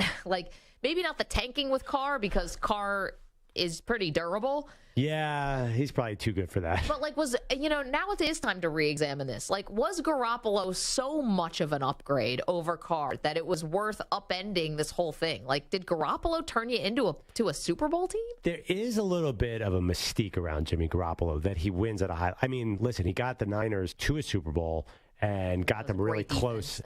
got them really close again. Yeah, I know. It doesn't really, your eyeballs don't see it, but there is something about Jimmy G. He could have been an upgrade. Yeah, he could have been an upgrade. Carr wasn't great last year. So, I wonder if this was more of a personality conflict also between McDaniels and Carr. Yeah, where they never, clearly not on the same page. Yeah, and Jimmy G's a McDaniels guy through and through. Of course. So they're all like disciples. So now, depending on what happens to Jimmy, you've got a team in Las Vegas that, let's be honest, in the AFC, everything was going to have to pretty much go right for them to make the playoffs anyway, right? Right. So now you come in with this uncertainty at quarterback where your backup is Brian Hoyer and the other quarterback is Aiden O'Connell from Purdue, who you drafted. Yeah. Do you know what the problem is, though? Stayed with Stidham. You got stars all over that field, though. That's a little confusing. So, by the way, they did get, we learned today, their first pick was Tyree Wilson out of Texas Tech. Their second pick was Michael Mayer out of Notre Dame, who the Jets had ranked as a 15th player on the board. So maybe new audio came out from the Jets war room. They thought Mayer was going 10th. Yeah, so maybe GM Dave Ziegler did a nice job. But they have Josh Jacobs is arguably maybe the best running back in the league at running back. Then you got Devontae Adams, who's, I would say, probably the best wide receiver. And then you got stars on defense. You got Max Crosby's unbelievable. Chandler Jones, borderline Hall of Famer. So you got a lot Who's of getting them the football on the offensive side? I know. I mean, well, first of all, I'd hand it. Josh Jacobs is going to run all the time. They could do a long-term deal. You're right. No, I don't know about Adams. But Adams had no one really wasn't that consistent last year, and he still had tons of yards. See, that's the other thing, too, though. You mentioned Josh Jacobs. He's on the franchise tag, but they have not gotten a long-term deal worked out. Which is smart. He's a running back. Yeah, but does that mean he's not going to show up for training camp? I mean, when you don't get the deal worked out, everything that comes along with it, it's just another headache. Yeah, but running backs have no bargaining power right now, so who knows about that? Yeah, listen, the Giants are dealing with Saquon Barkley. It happens. Also, we're not even mentioning that they gave away Darren Waller, who was their best receiver 2 years ago, and that there's a lot of rumors that they're on different pages in Hunter Renfrow, and they're going to either cut or trade Renfrow, who's a great player. So there's a lot more disruption coming here, too. Yeah, so I think we're both on the same page here that, yes, give it a shot. Maybe Jimmy G will come back, take a puncher's chance, but if you're 3 or 4 games in, then you don't win these early games, which are hard games, maybe start thinking about that tank. I'm sorry, tanking, I know it's not popular, but obviously I love the process in Philly. Yeah. This is a team that is ripe for a little process. Yeah, but you mentioned it. There might be a little too much star power to tank. Now, there were the rumors that the Raiders did want to try to get up all the way to 1 to trade with the Bears last year. Couldn't do it. But that does give a little bit of insight that they thought, geez, I mean, we signed Garoppolo, but we're definitely going to need a plan B. And instead, that never happened. Maybe got a little too rich, which I would understand. And they instead decided to go for the Band-Aid of Garoppolo and Hoyer. And, well, I guess Garoppolo's already signed. You go for the Band-Aid of Hoyer and then Aiden O'Connell in the 4th round. Yeah. Well, listen. Liar. What if you can get it might be tough. What if you can get a high 2nd-round pick for Devontae Adams at the trade deadline? I wonder if Devontae Adams is going to ask for a trade. Now, I've called that. I think it's going to be the Monday night game against Green Bay. That's when you're going to get the Lisa Salters, report. And down to Lisa. It's like, well, we've had some interesting tweets today from Devontae Adams. He scrubbed his social media, and now is asking for a trade. If you're the Raiders, what do you think you can get for him? I think it's real. I mean, I don't really know. Get a first-round pick for him? No. See, they already got a low first-round pick for him for a whole season. Now he's older, and it'd be halfway through the season. I don't think you can get a first-round. He's expensive. Yeah, I don't think you get a first-round pick. So they're not gonna do it unless it's a higher pick. Yeah, I would watch this team carefully. Do you have their schedule in front of you? Because I noticed you said Green Bay. If it starts to go real bad, maybe just selling off assets, which they don't do as much in the NFL. But no, it's not like that. So they start at Denver, then at Buffalo, home for Pittsburgh, at the Chargers. Home for Green Bay. That's the Monday night game that I was circling. That's week 5. Then they play the Patriots. Wow, there are no breaks on the schedule at all. Oh, they're getting the number 1 pick. Let's go. This is a difficult schedule. I mean, I could go through the rest. It is difficult. At Chicago, at Detroit, the Giants, the Jets, back-to-back weeks in MetLife Stadium. Excuse me, those are home. Giants and Jets, at Miami, Kansas City before your bye. So, get a break. Minnesota on the way out. Chargers Minnesota again. At home, okay, that's all right. At Kansas City, at Indianapolis, and then you finish out the season against Denver. It's spicy. Yeah, I mean, if you're trying to tank, then you will have a great chance. You'll have a great chance. If Jimmy's not healthy, so I think that informs the backup quarterback decision. I was jokingly said Carson Wentz would be perfect. Why not just stick with Brian Hoyer? Because if you bring him Wentz and all of a sudden he's good. Yeah, he might back you into a couple wins. Then you win 6 games. What's the point? Is he really, though? 855-212-4CBS. If you have Jimmy G and Carson Wentz, I mean, who's more talented out of those two? The fact that you have to think about it, I mean, Carson Wentz has a much better arm, is more mobile, and he's just a knucklehead. Just everyone loves Garoppolo and doesn't love Wentz. Nobody likes Wentz. Also, Wentz will have an ill-timed interception every important game. Well, I mean, Garoppolo kind of throws those too. I think Garoppolo's a little more of a proven winner. Actually, Wentz won a Super Bowl ring, but Garoppolo technically won 2, sitting behind Brady. Yeah, Garoppolo is a winner. There is something there, and that's what they were looking at. But I think they might have really screwed this whole thing up. 855-212-4CBS, 855-212-4227. If it wasn't the Raiders who are having the worst offseason, then who is it? Because I think they pretty much take the cake. The one team that jumps to mind. Who else? The Houston Texans took a gigantic risk going up from 12 to 3 for next year's pick. We could look back in 5 years and say, if that ends up being a top 3 pick, this will go down as the worst offseason for Houston. Okay, but if C.J. Stroud and or Will Anderson end up becoming long-term starters, Pro Bowl players, then I don't know how you can say that, right? Well, what if they're just good and not all-time Hall of Fame players, and this ends up being the Caleb Williams pick? Then that's the kind of pick you talk about in history. 10 years from now, we might be talking about how the Texans gave away Caleb Williams. You might be, but do they really have to be Hall of Fame players for that to be a bust? What if they're just productive Pro Bowl level players? What if it becomes the equivalent of like C.J. Stroud ends up becoming like Andy Dalton and no. Because I don't know. And Will Anderson is... Because you judge everybody on... Justin Houston. Ryan Leaf would not be the biggest bust in the world unless he went right behind Peyton Manning. So if it was a bad draft, and I think that Sam Bowie obviously looks terrible, because he went ahead of Michael Jordan. So if Caleb Williams is the next Greg Patrick Oden because of Durant, right? Right. If Caleb Williams is the next Patrick Mahomes, then people are going to talk about that trade a lot. Yeah, it's funny though. Now you just got me thinking about busts. Not to go off on a tangent, but yes, you're right. Like it hurts Ryan that Peyton Manning became Peyton Manning. But, like, Anthony Bennett is still an all-time bust, and I don't remember who went to. Oh, the worst draft ever. The Sixers were in that. I think that was a terrible draft. Michael Oladipo. I think Oladipo went too in that draft. Michael Oladipo is still a bust. I don't remember who went to. Oh, that draft was low. Oladipo, that's my favorite. In that draft? I think Bibby might have went too, but Vince Carter, Anton Jamison, Paul Pierce, Dirk Nowitzki. Okay. Yeah. So I guess that does matter. That one looked bad. Oladipo looked bad because for some reason Vince, Dirk, and Paul Pierce all fell. Sixers took Larry Hughes that year. No big deal. Yeah. Larry Hughes out of St. Louis. Yeah, great.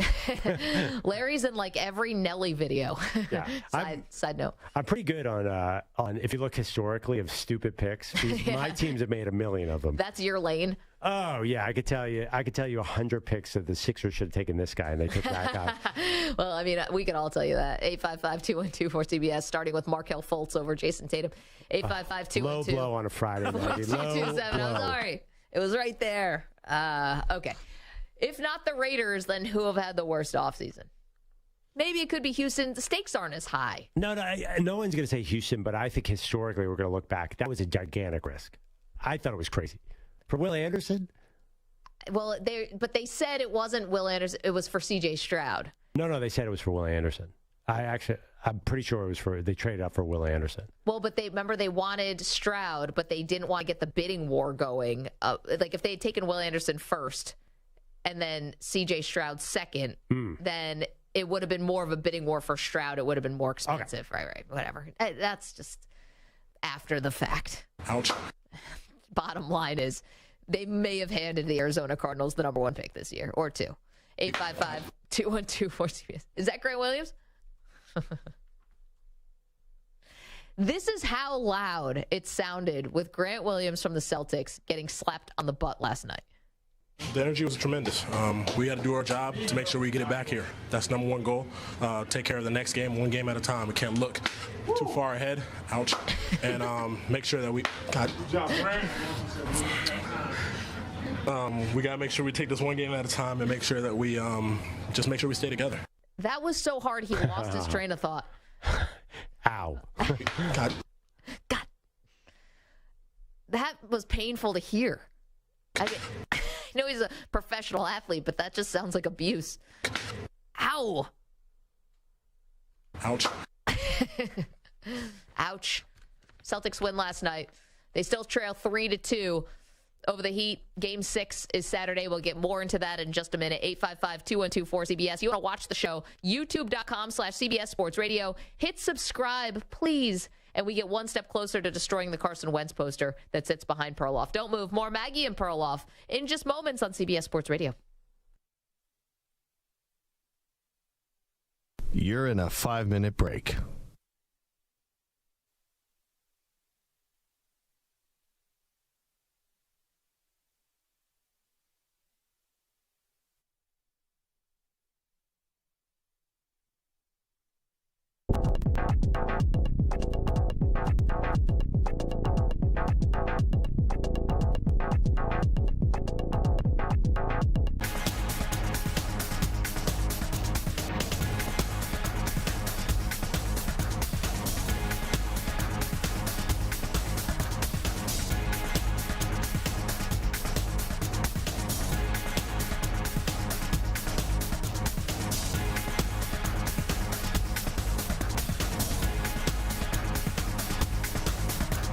Four minutes remaining.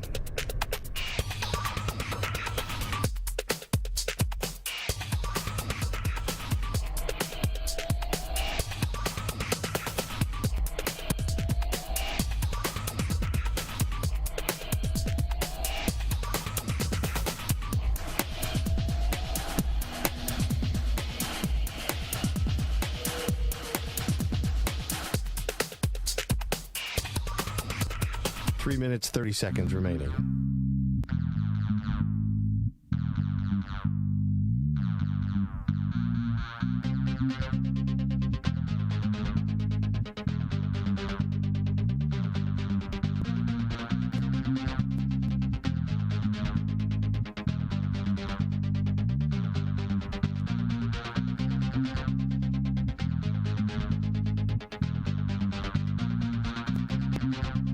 3 minutes remaining.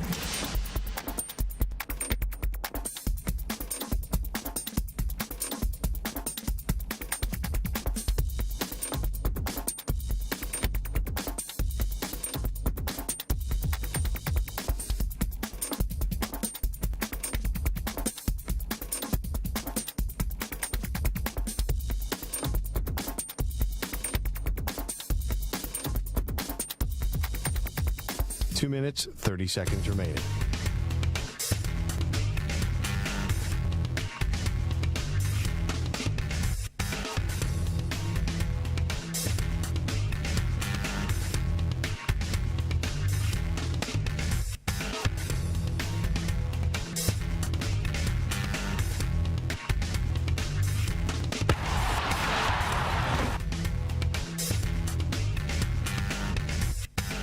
Two minutes remaining.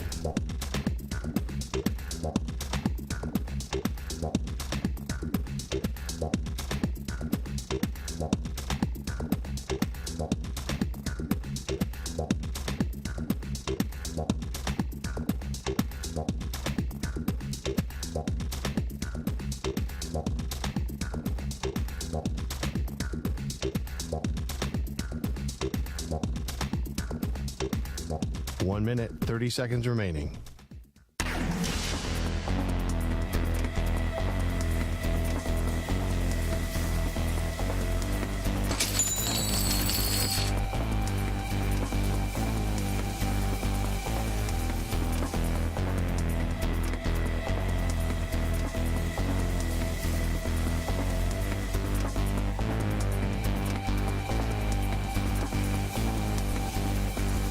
One minute remaining.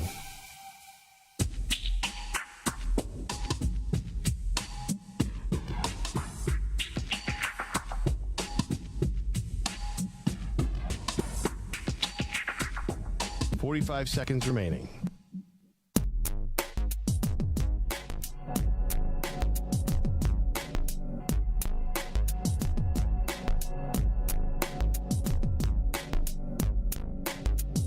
.30 seconds remaining.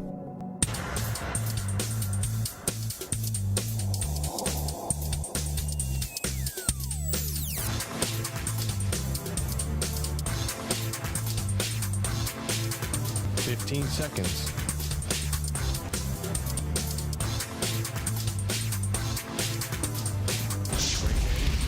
.5 seconds.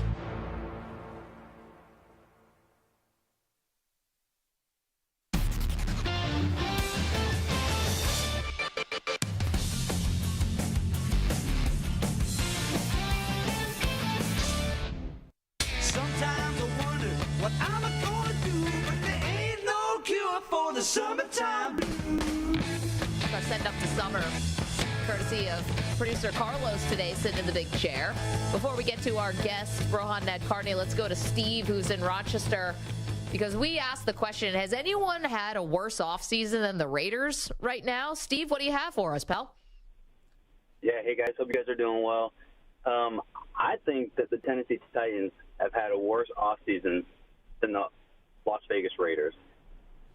We continue to be unable to replace or stack our team full of stars that'll help us win. We're going to sit right around 500, just like we have been most of the last 5 years.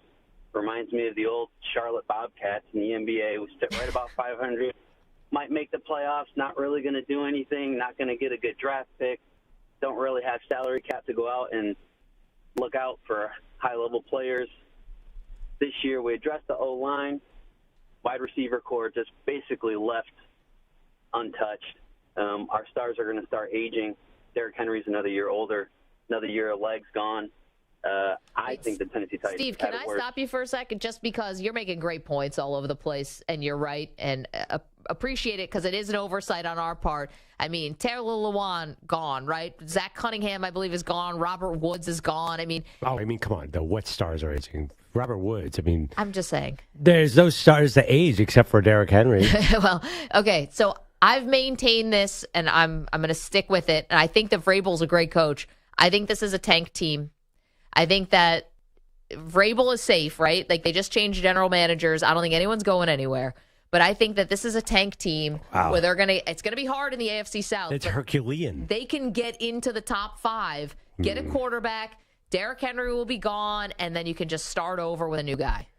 It's going to be so hard, Maggie, for them to really go after the 1 pick.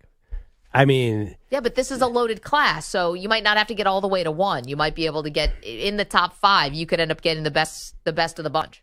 I think you need to be 1 or 2, or you're all bets are off. And I don't know if Tennessee can do that. Yeah, it takes some real commitment here to tank, Maggie. I You know. know better than anybody. Okay, let's get to our guest, Rohan Nadkarni, of course, NBA writer for Sports Illustrated, and also noted Miami Heat. Rohan, what should I say? Are you a supporter? I mean, you're a journalist, right? Yeah. I mean, you could say I grew up in South Florida. That helps probably.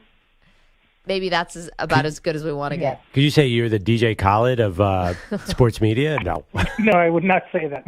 Maybe the Rick Ross, though. I'll take that one. Okay, so Rohan, take the temperature of the Heat fan for us. How nervous is the fan base right now? Gosh, I think there's a split. I think some people are obviously saying this is why you build a 3-0 lead, because it affords you the ability to lose a couple games and not panic. But I certainly think there are a lot of people panicking right now. I'm sure deep down every Heat fan has to feel this sense of, is the ride or the wheels falling off, so to speak. The Heat have been kind of inexplicable this postseason in terms of how well they've played compared to the regular season. I think one thing everyone shares is deep down a fear that the Heat are going to revert to the team they were before the playoffs started. Is it, it's funny you say the team before the playoffs started, but I look at the team and I look at the undrafted guys and the guys who are filling in for injured guys, and I can't help but wonder, are they really, is this who they are regardless of effort? Well, I certainly think that Gabe Vincent, for example, has been shooting 50% from 3 in this series. Is he a 50% three-point shooter? Probably not. I think Caleb Martin, his field goal percentage has been incredibly high during this series. So in some aspects, I think these guys are playing above their heads a little bit. On the other hand, they're doing what Boston is giving them the opportunity to do. If they want to drop on Gabe Vincent in the pick and roll, he's going to be aggressive, looking for a shot. Caleb Martin, they're going to defend him with the big man, give him space to shoot. He's going to shoot. So I think there's an element of, maybe you could say the percentages for some of these guys are higher than what they would be over the course of a full season, but I definitely think there's a lot of talent among that undrafted group, and I know that Eric Spoelstra is also personally getting very tired of that label being attached to them. Rohan Nadkarni is joining us, NBA writer for Sports Illustrated. We've talked about whether this is like a legacy series now, because you take a 3-0 lead and then you let another team back in, Rohan. People start talking about history being made. I mean, the pressure, where do you think it lies with who? I mean, I think all the pressure's on Miami now in Game 6 because they don't want to go on the road to Boston and try to win a Game 7. I know that's what the Celtics did last year, but history does not favor road teams in Game 7s. If Boston's shots get going, it's typically easier to shoot at home as well. I think that's a very dangerous situation for Miami. So it's a cliche, but they have to treat this Game 6 like their Game 7. This is the best chance they're going to have to advance to the NBA Finals. The pressure's on them. I'm with you, Maggie. I think if Jason Tatum is able to lead a 3-0 comeback against Jimmy Butler, the way we've been talking about Jimmy Butler the last 3 rounds, playoff Jimmy, we've been talking about Eric Spoelstra as one of the best coaches in the NBA. I think there's a lot to gain for the Celtics if they're able to pull off this comeback. What do you think of Joe Mazzulla's chances? Is getting to 6 games enough to save his job if it was in danger, or does he have to win this series to feel really secure? I can't speculate on Joe Mazzulla anymore because after Game 3, I was like, this guy's done. There's no way they're bringing him back. And now look at him. We were killing this guy just a couple games ago, and he's done a remarkable job over these last couple games, particularly Boston's defensive adjustments. There's been so much focus on the shooting in this series. I think what Boston's done, kind of shifting their attention to the paint over the last couple games, whoever pointed that out in film, you have to give Joe Mazzulla ultimately the credit for it. I don't think you can fire him now. This has been such a roller coaster series. The fact that he got his team to rebound when they were down 9 points in the third quarter of that Game 4, I think says a lot about this group. So I'm done speculating on Joe Mazzulla's job. He's already made a fool of me once. I don't think you can let go of him now. Rohan, I mean, There's another question here that Perloff and I have been asking, which is, does it matter? And by that, I mean, are the Nuggets just going to slaughter whatever team ends up advancing out of the East anyway? I'm very high on the Nuggets. Absolutely. I picked them to win the finals before the season started. I picked them to win the finals in the middle of the season. I would certainly pick them against any team in the East. I'll say this. I do think the Nuggets would probably match up better with Miami as opposed to Boston. Boston's shooting, their defensive potential, at least when they're playing up to it, they just have a much higher ceiling as a group than the Heat. So if I'm a Nuggets fan, I'm rooting for the Heat to end this series because I think it's a better matchup. But I do think Denver rightfully will be favored no matter who they face. So one more question about the Celtics. If they do lose this, I think people have given up on the chance. Everyone seems to think they're going to win this. But regardless, any chance that they move on from Jaylen Brown or split up Jason Tatum and Jaylen Brown or try to reshape the team radically if they don't advance? I do think they have to look into some upgrades one way or another, especially the front court. Al Horford has been a little inconsistent in these playoffs. He's getting up there in age. They signed him to an extension before the summer, but they will have trade pieces or at least guys with contracts that are movable in the offseason. Marcus Smart, Robert Williams among them. Grant Williams is a restricted free agent, which could create some opportunities for both sides there. I don't think Boston needs a dramatic overhaul. I know it's very in vogue to talk about splitting up Jason Tatum and Jaylen Brown, and Jaylen Brown, who qualified for an All-NBA Supermax contract, is going to get paid this summer. At the end of the day, the Celtics have been in the conference finals 3 out of the last 4 years, I believe 5 out of the last 7. You can't ask for much more sustained success than that if you're an NBA franchise. They've had a lot of bites at the apple, so to speak.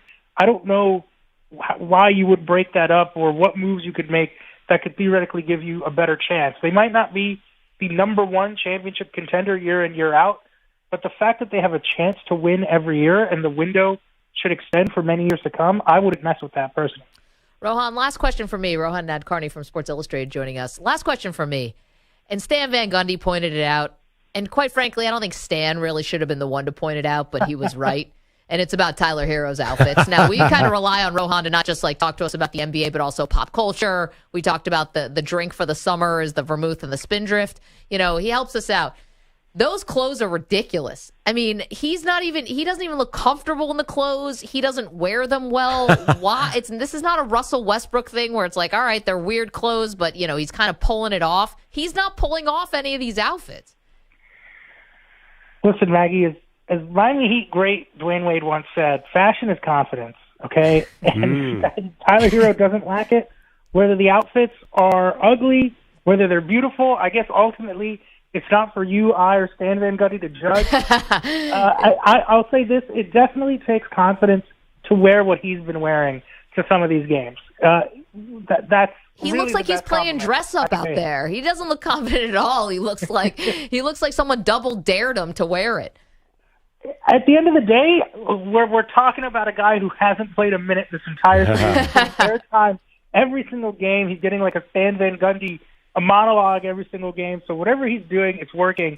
I think this is a case of any publicity is good publicity. All right. I want to give you a hard one. Just one more hard one. And Maggie, you can answer this too. Please, give me your best shot. Who is most likely to win a title out of these 3 players? LeBron James, Kevin Durant, or Steph Curry? Who of the old dudes? Wow. Who's coming back? Who's going to get the ring, or is the answer none?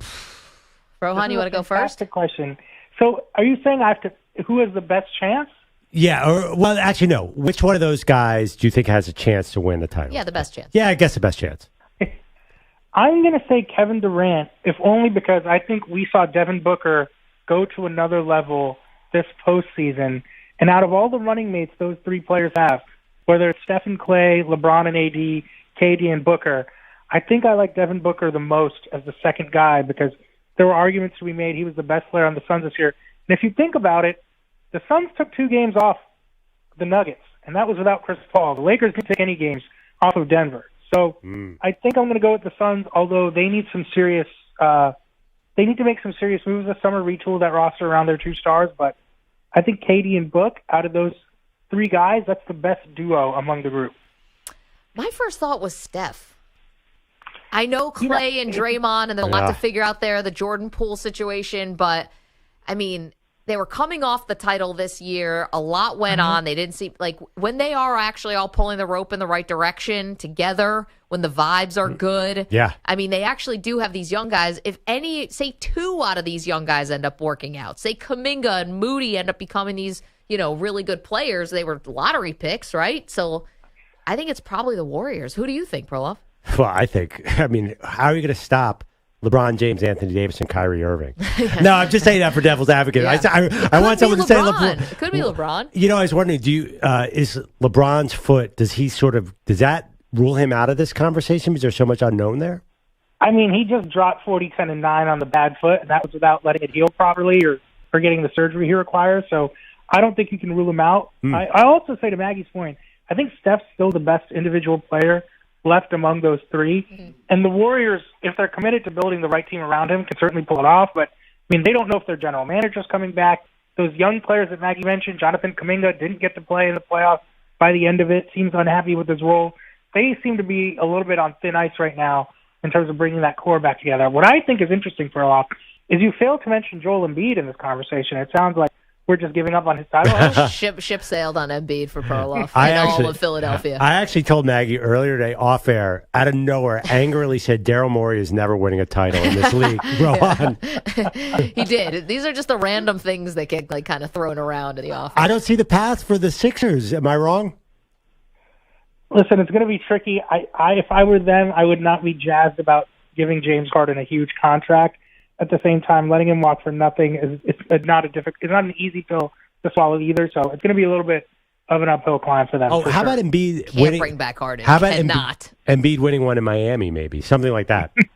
Oh, Embiid going to Miami? Yeah, I could see that. I do think Jimmy Butler would love to play with Joel Embiid again, and I'm sure Joel Embiid feels the same way. I want to know, by the way, guys, when you're going to have me on to talk about Tua and how he continues to get disrespected by the media. I just need to get that out there. We're gonna do that. That's later this summer. We already have it on the calendar. We just forgot to tell you. Rohan, Kevin Harlan has talked more about Tua during the Eastern Conference Finals. Why does he keep doing that? Is Tua just on everyone's mind in Miami? It's because Kevin Harlan recognizes greatness when he sees it. Game recognized game. Who did he call a right-handed Tua? And it was like, that didn't make sense at all. But I love Harlan, though. I love him. This is not a critique. Sounded like a critique. I'm here for any and all Tua references. During okay. So Rohan, I deal with a diehard Bills fan on a daily basis. Am I going to have to hear about the Dolphins every week too? Because I'm down for that. I could, and then I'm hearing all about the Jets here in New York. It's obnoxious. I'm down with some Dolphins hype. I'm into it. Listen, there we go. They have the most exciting quarterback, the most exciting coach, the most exciting defensive coordinator, the most exciting wide receiver in the league. I don't know why they're not already a topic of conversation every day. That's a real stretch there with the Vic Fangio, but nice job. There you go. Bidding war for Vic Fangio. That's all I can say. Rohan, thank you so much. Enjoy Game 6 between the Miami Heat and the Boston Celtics, and then we'll see who gets the right to be slaughtered by the Nuggets. Thanks, Rohan. Sounds good, guys. Thank you. Appreciate that. Listen, if the Miami Dolphins are if the Miami Dolphins are the schedule, the first thing I say is, wow, Vic's coming to town. Buy your tickets. Vic Fangio, the most exciting defensive coordinator. Gosh. Bidding war over Vic Fangio. You AFC East fans are all delusional. Yeah, like the NFC East fans are not delusional. Fair point. You guys are nuts. 855-2124. CBS. Okay, got a lot more to do, including later on in the show, the Advice Duck will be back. Carlos just put 2 hands up in celebration like he just won the gold. Get your questions in now. Get them in before Memorial Day, people. It's your last chance to get duck advice. If you need any advice from the duck, you can hit us up at Maggie and Pearl on Twitter. Use the hashtag AdviceDuck. You can hit us in the chat, youtube.com/CBS Sports Radio, hashtag AdviceDuck. You can also send us an email, maggieandperloff@gmail.com. And that's where you can get the advice. Emmanuel, you got any questions for the Advice Duck? Go ahead. I got to think about it. Yeah. I know there's a lot swimming around in your head. I can help you. The duck can help you, rather. Coming up, bizarre story. Crazy twists and turns. You're not going to believe how funny/stupid this one is. We'll get to that after this CBS Sports Update with Emmanuel. CBS Sports Radio. Sports Flash. Well, top story this afternoon, Cardinals releasing DeAndre Hopkins, 3 seasons with Arizona, no trade partner these last few months. So Cardinals will take the nearly $23 million dead cap hit. The 3-time All-Pro receiver Hopkins, now a free agent. Where to next? On the I Am Athlete podcast, of the top 5 QBs he'd love to catch passes from, interesting name was first. He reminds me of an old school or of a new school Andrew Luck. And, you know, I love Josh Allen. Allen and the Bills. NBA, Heat and Eric Spoelstra from up 3-0 now looking to avoid a Game 7 in Boston after 2 dominant wins for the Celtics. Game 6 tomorrow in Miami. Collectively, we do have to play with more intention and force and poise offensively, which we're fully capable of doing. Baseball, Reds 7, Cubs nothing. 8th inning at Wrigley. Hunter Green pulled after 6 no-hit innings for Cincy. 110 pitches. The combined no-hitter was broken up by Christopher Morel in the 8th. I'm Emmanuel Barbari. CBS Sports Radio is everywhere, at home, in your car, and of course on your phone and tablet. Find us on your local affiliate, SiriusXM, Channel 158, or the free Odyssey app.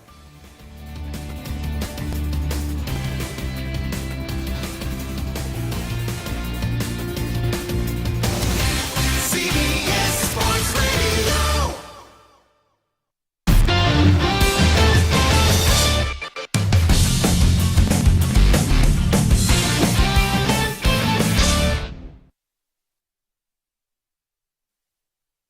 'You're in a 5-minute break.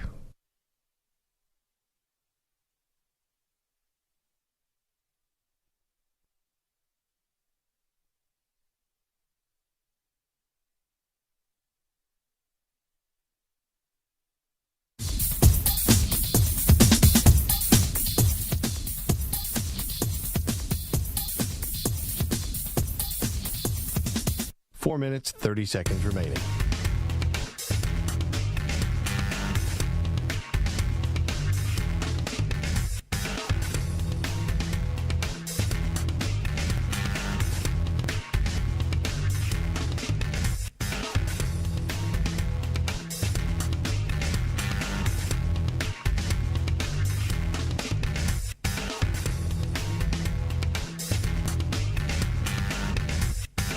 Four minutes remaining.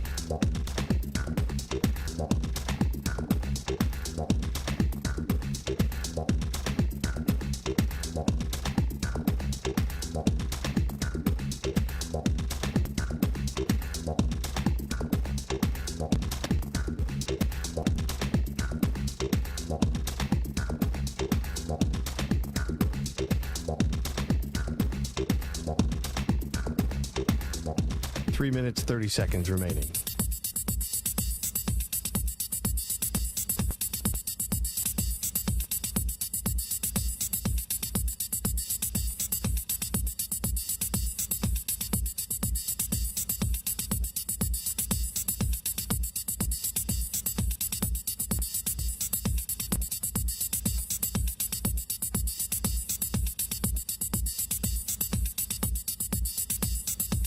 Three minutes remaining.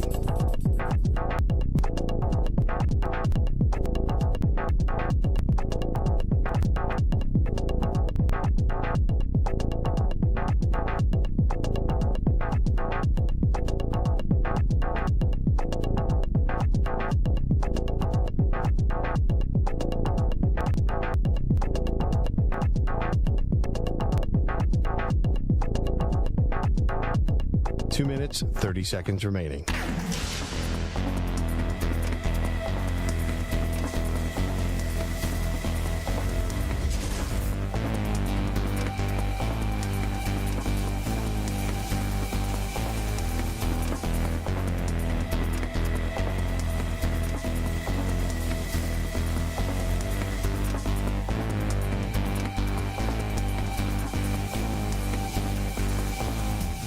Two minutes remaining.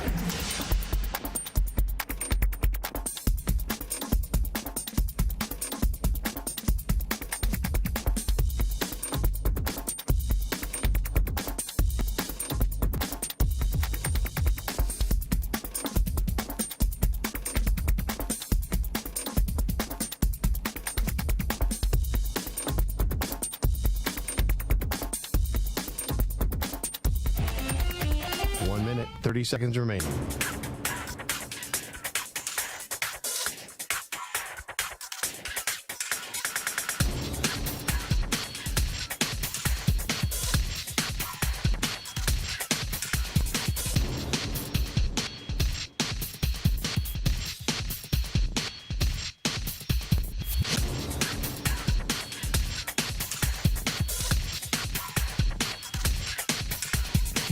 Minute remaining.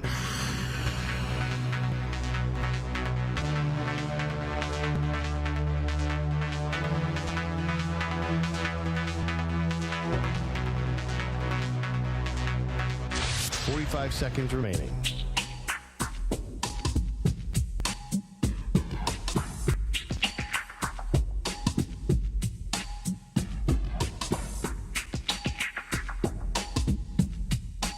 Seconds remaining.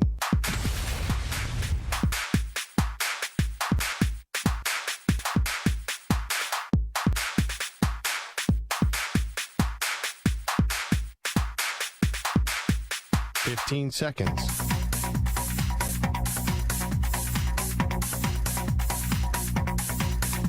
Break ends in 5 seconds.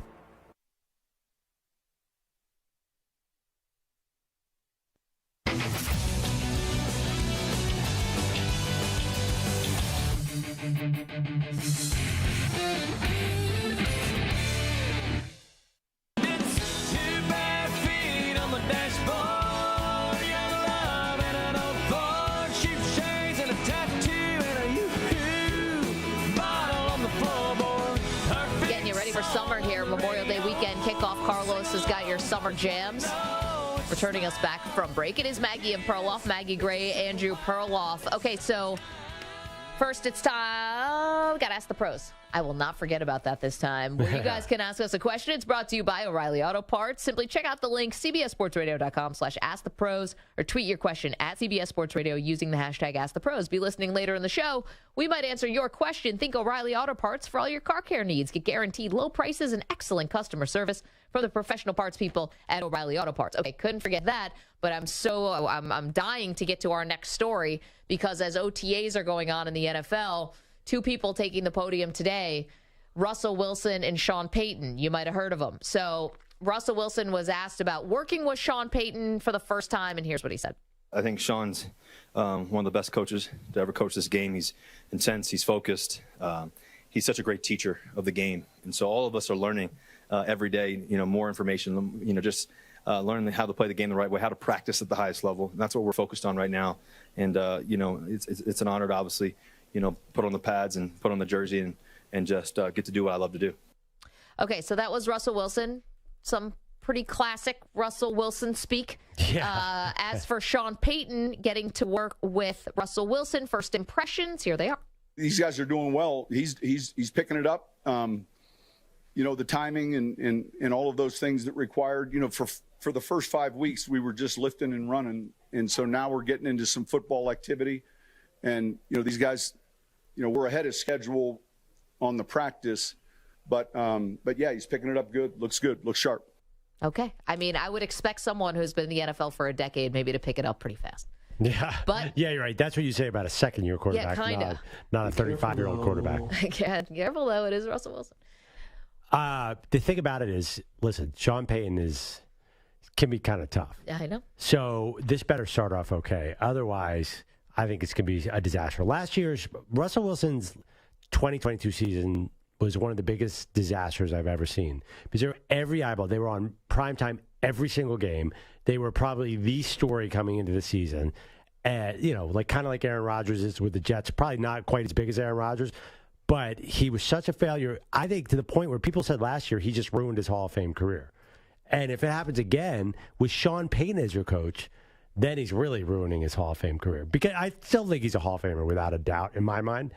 But, I mean, come on, this will be really bad for his legacy. Let's rock. I agree with you. Now, here's the thing.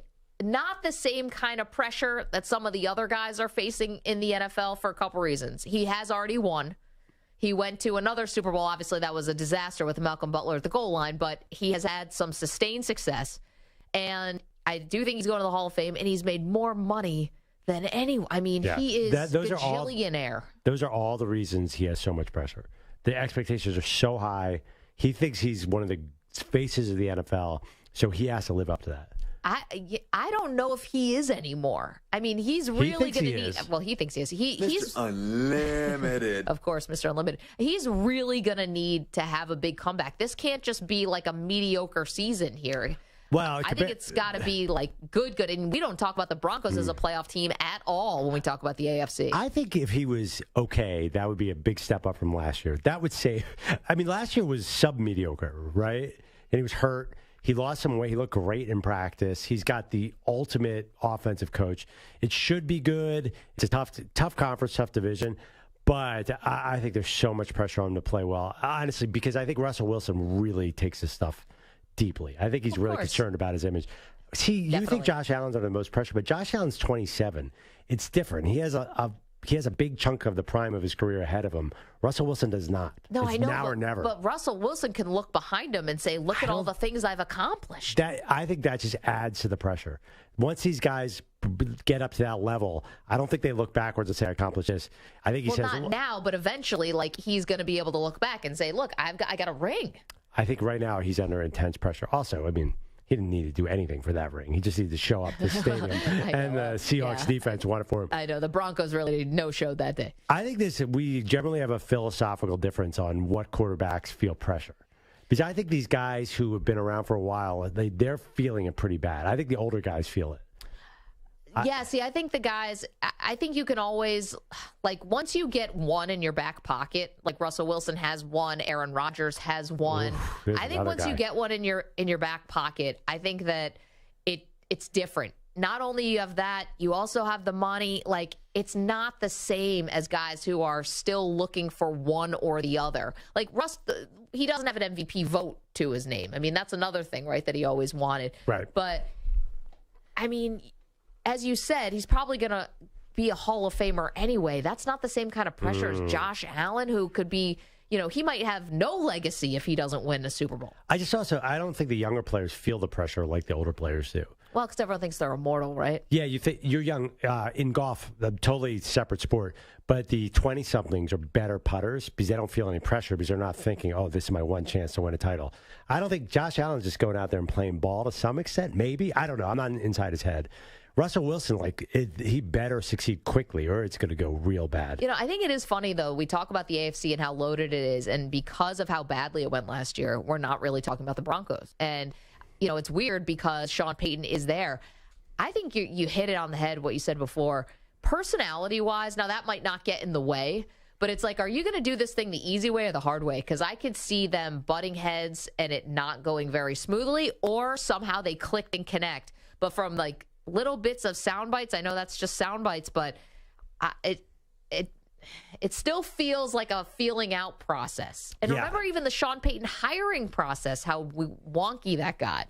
Well, I don't think the front runner. He wasn't. Yeah, they won't butt heads. I think Russell Wilson, if he was going to butt heads, would be more passive aggressive. I can't picture Russell Wilson saying anything directly to Sean Payton. Payton be more aggressive.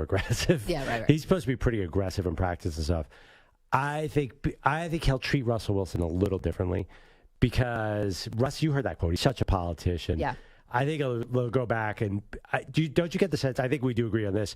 Payton is not sure about Russell Wilson yet, and I think he'd be willing to move on after this year if it's not good. Okay, well, I wasn't sure if the ownership group actually believes in Payton. I don't know who believes in Russell Wilson. I mean, there's a whole scenario here where this thing kind of implodes. Or it goes great. Maybe the fire lights up the whole house, or it burns it to the ground. Well, they're at 8.5 wins, Vegas team total.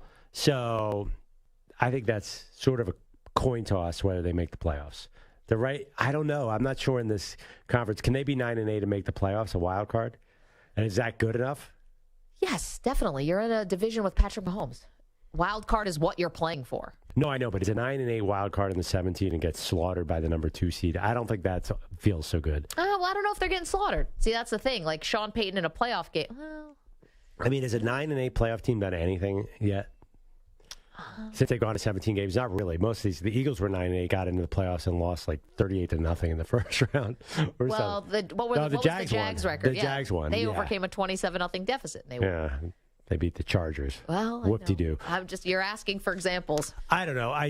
But 9-8 and sneaking to the wild card, that doesn't feel like a huge victory for Sean Payton and Russell Wilson, 2 Hall of Famers. There's some pressure, Maggie. There is pressure there. There definitely is 4 pressure. primetime games, too, so far. I mean, it's not like they're disappearing. People are still making that terrible mistake of putting Wilson in the primetime. It almost ruined our year. It really did. I remember Nathaniel Hackett almost ruined our year. Yeah, a text you sent me when the Broncos were playing the Colts. It was Matt Ryan, and you were like, they must flex the Broncos out of every primetime game. For the love of Al Michaels, get him out of here. I mean, Al couldn't take it. He and Herb Street were dying out there. Yeah, they had to actually change the rules around flexing Thursday night games. That's mostly Russell Wilson's fault. I was going to say, they should name that after Hackett. It's the Hackett rule. And now look at Hackett. Now he's here with Aaron Rodgers in New York. Rodgers is praising him every second, every microphone he talks into. Yeah. Well, it is Hackett. It's also Russ was not very good at it in some of those games. No, it turned out he had a broken thumb, right? Oh, yeah. Everything. And he had a hammy. Remember the golf cart accident that he allegedly got into a couple weeks ago? Whatever happened with that? Apparently everyone's okay. Okay, good. YouTube.com/CBS Sports Radio. That's where we need your help. First, you can watch the show for sure. But if you hit subscribe, that's all you have to do. You hit subscribe. It gets us one step closer to destroying the Carson Wentz poster that is behind Perloff. Also, we've been donating to charity in all the cities that Carson Wentz has played in as a way to balance out the karma. So all you do is subscribe. We take care of the rest, and it's fun for all. All right. Coming up next, the one thing that Perloff and I do not agree on about the upcoming NFL season. We'll get to that in just a minute. Don't move. More Maggie and Perloff, CBS Sports Radio.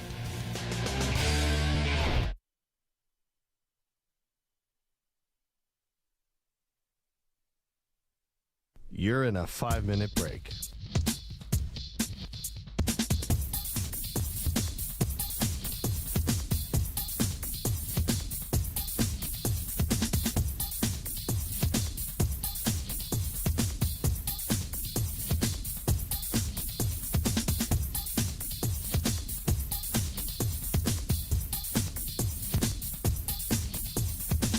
Four minutes, 30 seconds remaining.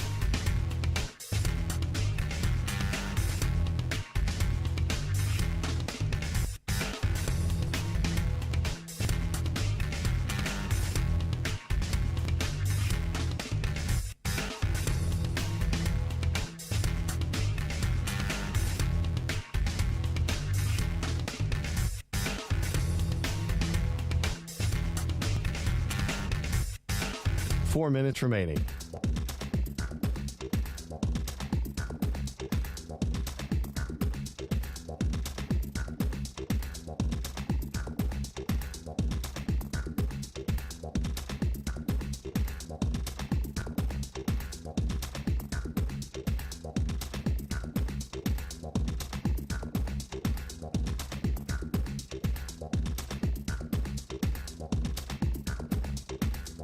Three minutes, 30 seconds remaining.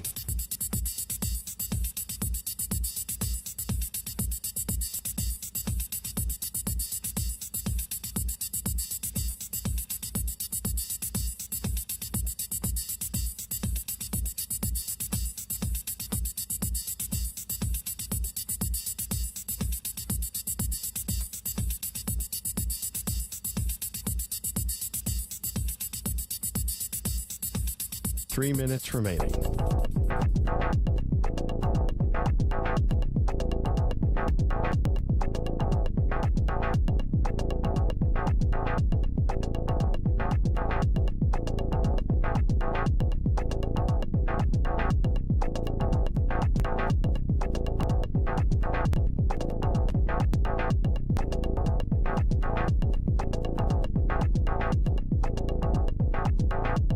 Two minutes, 30 seconds remaining.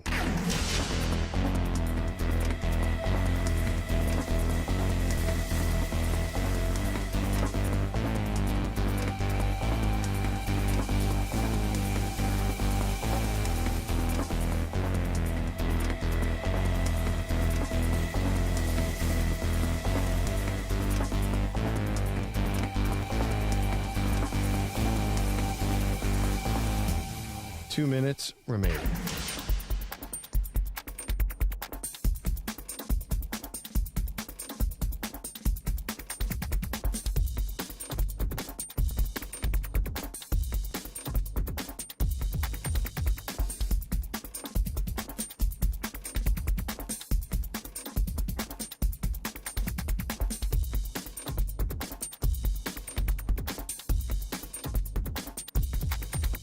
1 minute, 30 seconds remaining.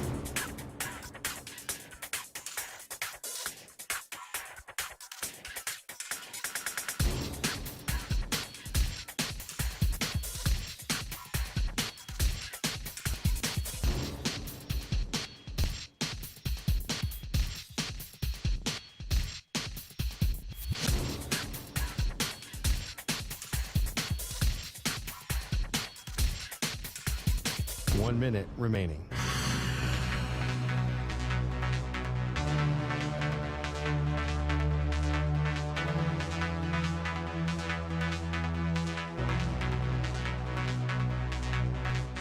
Forty-five seconds remaining.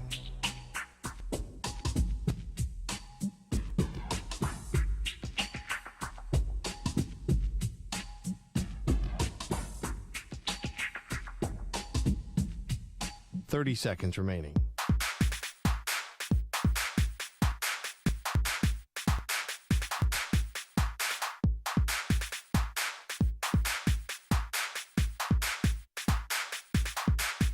Fifteen seconds.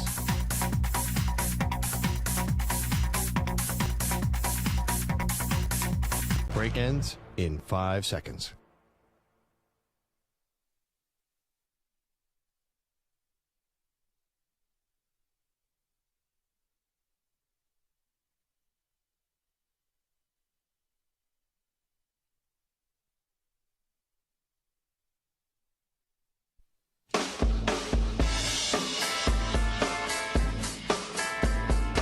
Maggie's been on vacation, and do you remember how headphones work, Maggie? I'm just curious here. Are you concussed right now? What just happened? Oh, we caught on the live stream. Great. I'm like literally crying. It looked like you were putting on your headphones and one flip out your ear and hit you in the face. Are you okay? No, my eyes are like tearing because I hit myself with this headphones. We'll find it and we'll put it out on social media. Is it going to be a situation where you're going to have a black eye tomorrow and everyone's going to think you're making up? I was trying to put on my headphones. Yeah, right. That's a bad excuse. Like something's going on at home. No, everything's fine. Luckily, we have it on the live stream, so we don't have to worry about it. My eyes, it's pretty bad, right? Getting hit in the face with Oh, no. I know. Do you need some ice? Do you want us to run and get you some ice? No, I don't want anything. I want to hear this Kawhi Leonard theory. They are Maggie and Perloff on CBS Sports Radio. Yeah, we are. Wherever you are, hope you're enjoying your Friday. This Memorial Day weekend should be a great one. Now, Perloff and I got into a pre-show debate, something we just really don't agree on. Now, it stemmed from, I made a list of the top 5 athletes feeling the most pressure to win a title right now. And that list included Connor McDavid and Caitlin Clark and Josh Allen and Kyle Shanahan and Nikola Jokic. And I did not have any Cowboys on there. I didn't have Mike McCarthy, I didn't have Jerry Jones, and I didn't have Dak Prescott. And it's because I don't think they are actually under real pressure. Now, from the Cowboy fan base, I can understand why they'd be anxious, right? Haven't been to an NFC Championship game since 96. You had the glory days from the 90s. You're getting further and further away from them, and it's time to win. However, I don't think individually those guys are feeling the same type of pressure like the other people I mentioned, and let me tell you why. First, let's go with Jerry Jones. Owns the team.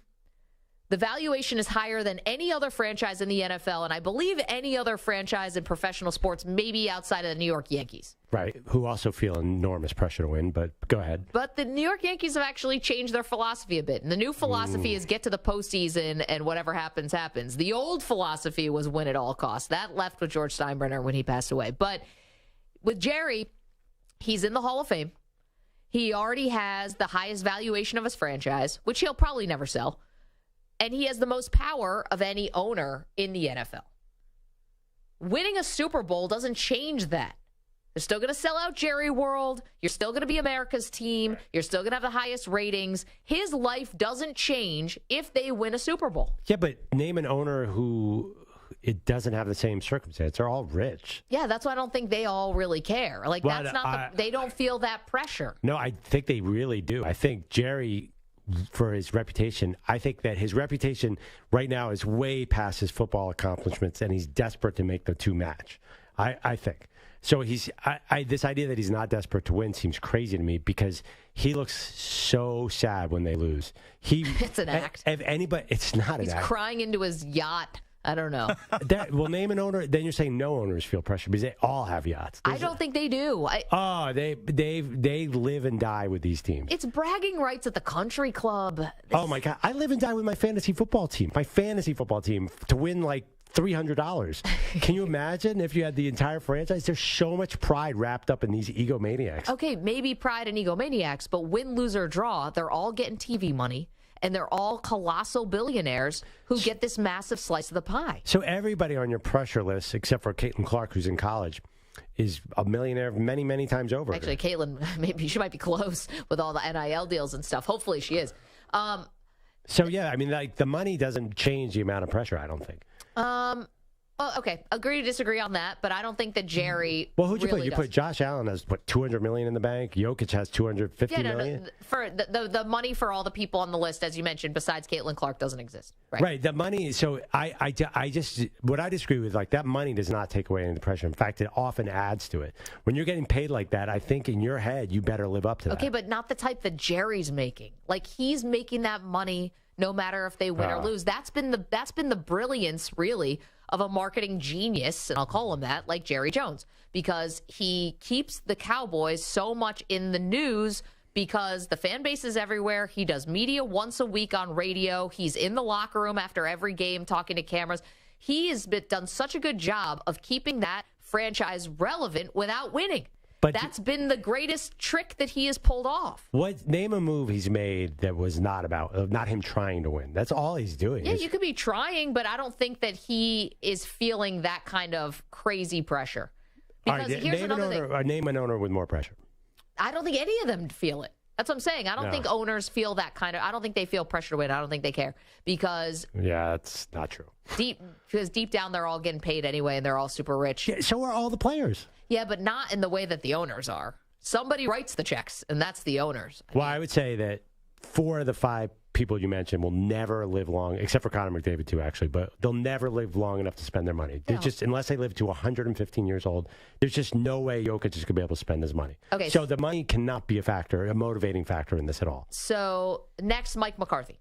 We talk about Mike McCarthy. Is he on the hot seat? Is he not on the hot seat? How much does he have to win this year? Whatever.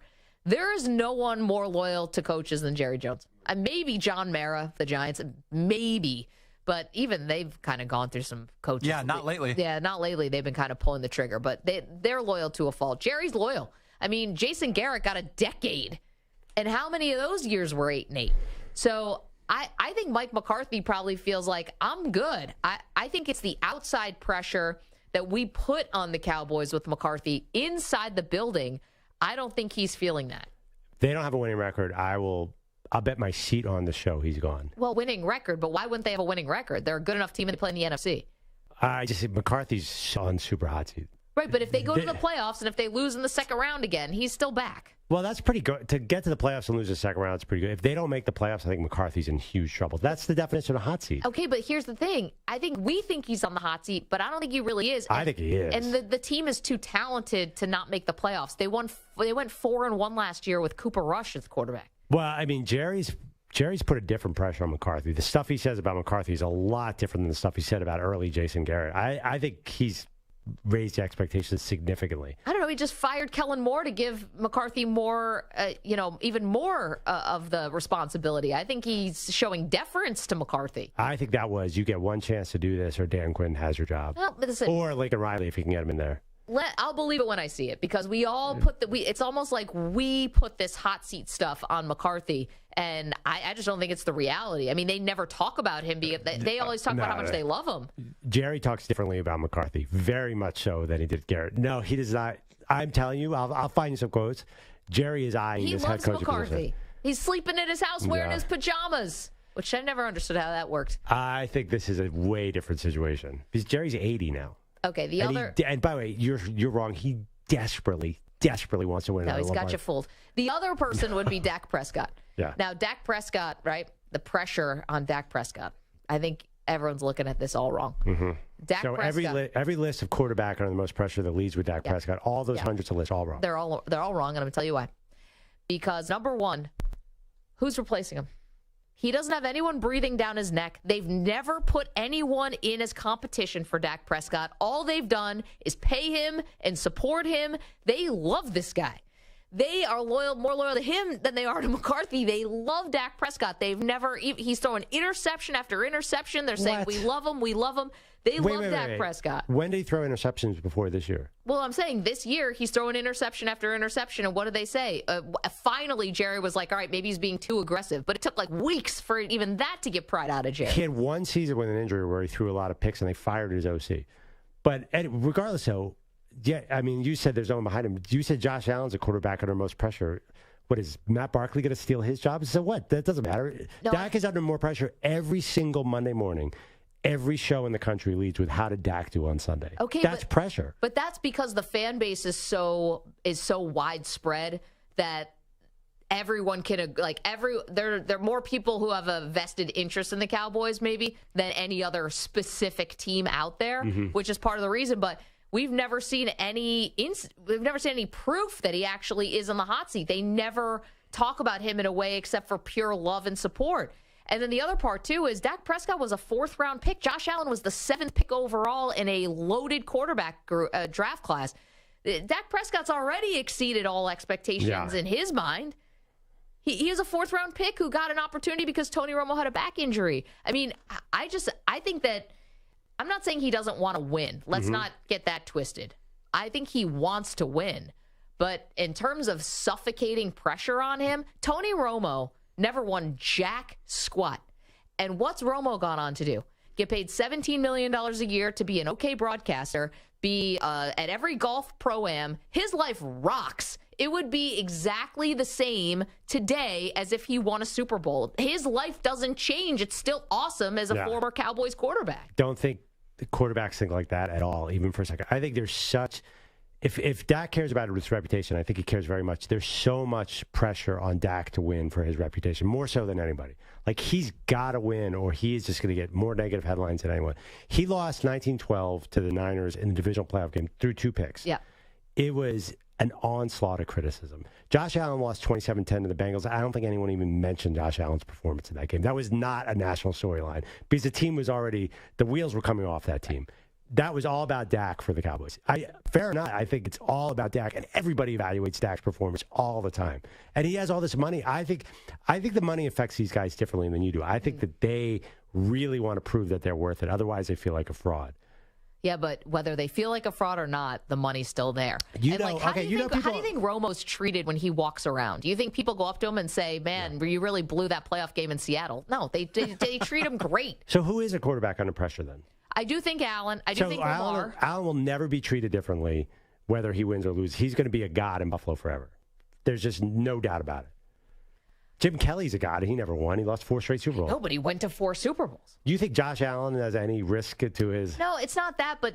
Josh Allen walk into the booth for as much money as he wants. There's a huge expectation on Allen because of how well he's played. Right. Dak, we talk about, is he a top 10 quarterback? We could argue about that till the cows come home. But he's got a lot of... Josh Allen's top 5 quarterback, and that's not debatable. I think we could ask anyone in the country, they'd say that. Right. I just think there's one of the reasons, too, there's more pressure. I don't think Dak's as good as Josh Allen, so he's got even more pressure to live up to, something.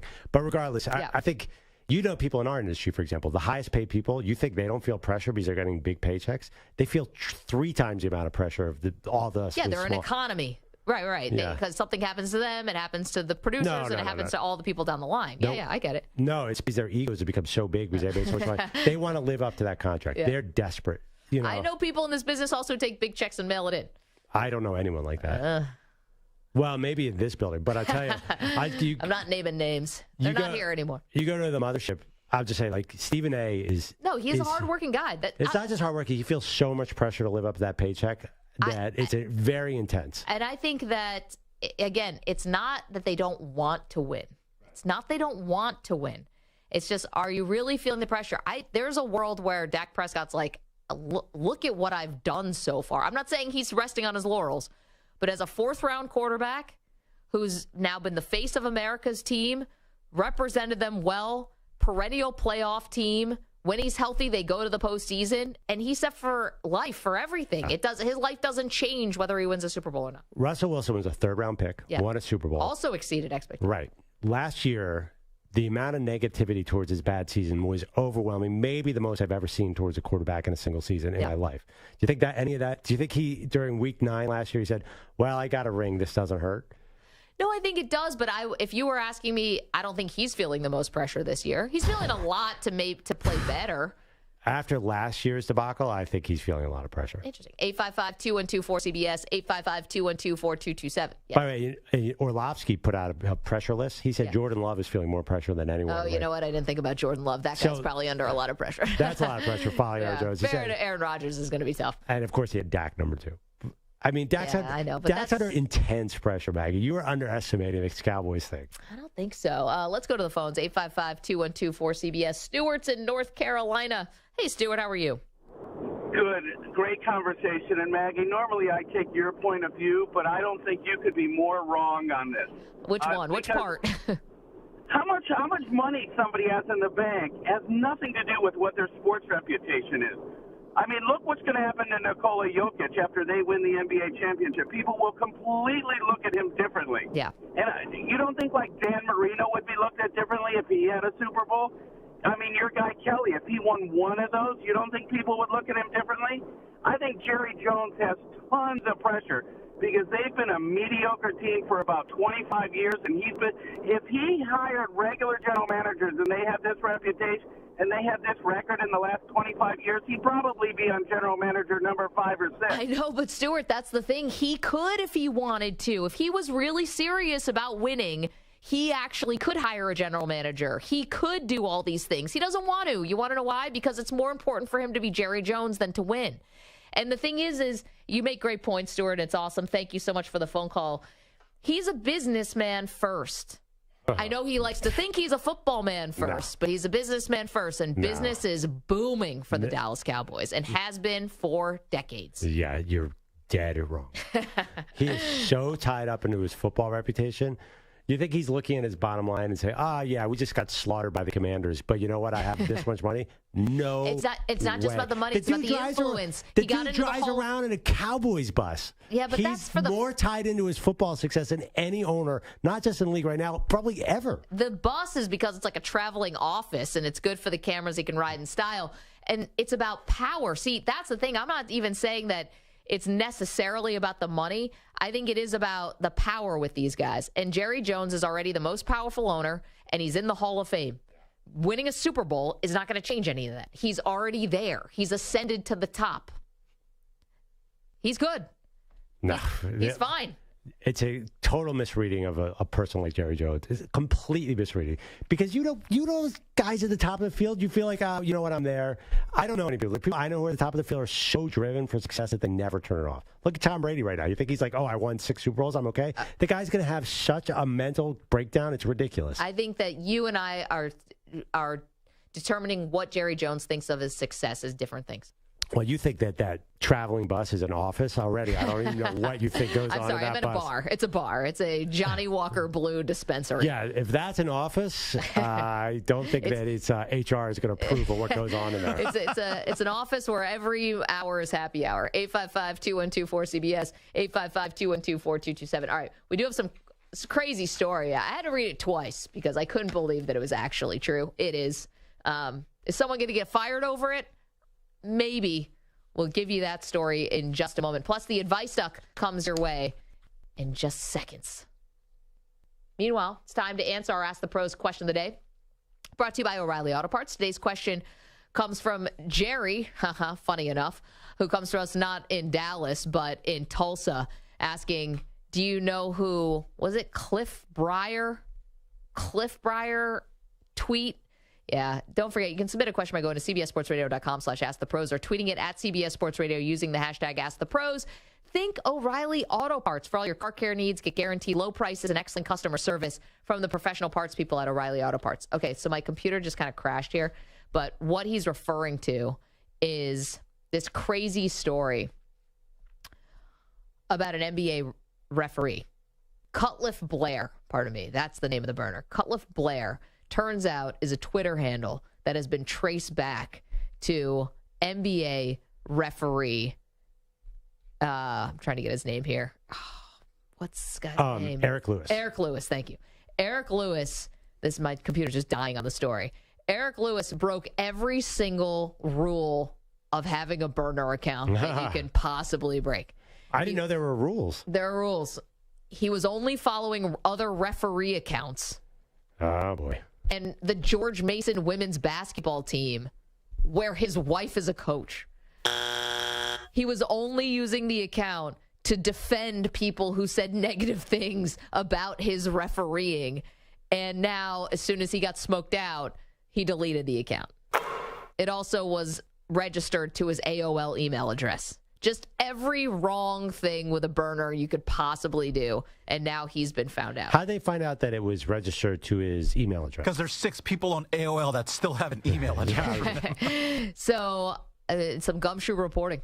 And so, it's not as big a deal as Brian Colangelo, the former GM of the Sixers, having the burner accounts and like tweeting out sensitive medical information about players. He got fired for that. I don't know if Eric Lewis is going to get fired for this, but it is an embarrassing story about a referee having really thin skin. Oh, I like it. I like a referee who stands up for himself and creates a burner account and defends himself. What do you like about that? I don't hate this guy. I think it shows he's invested in his craft at least. I mean, he's not in any trouble, is he? I don't know, but it's embarrassing for the league.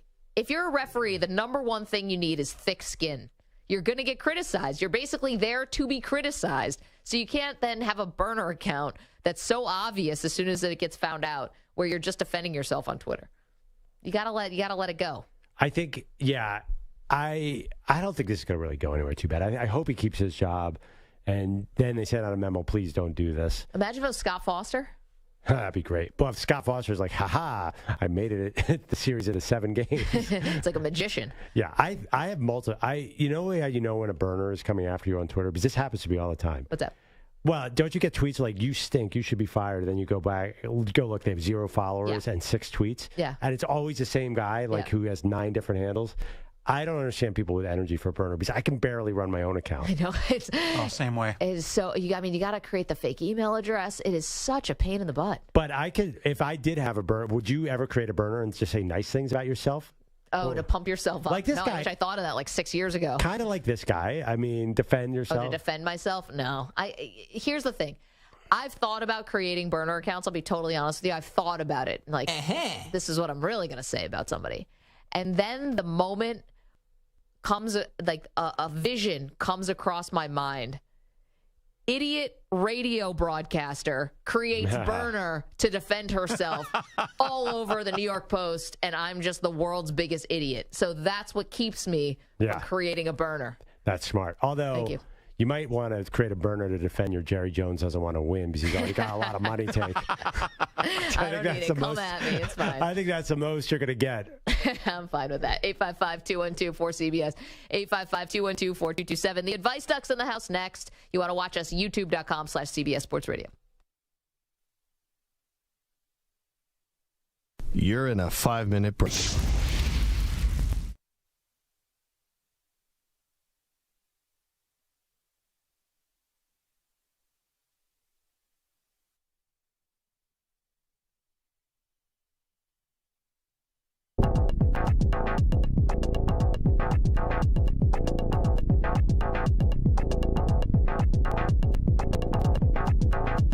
Four minutes, 30 seconds remaining.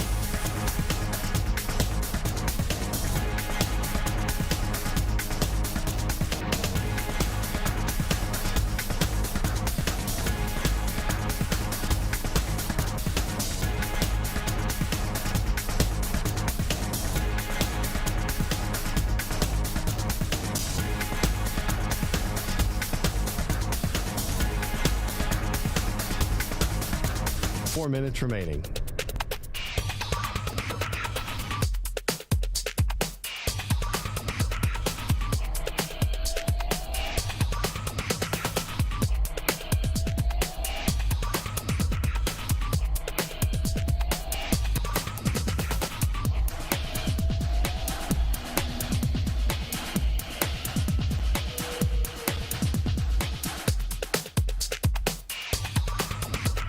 Three minutes, 30 seconds remaining.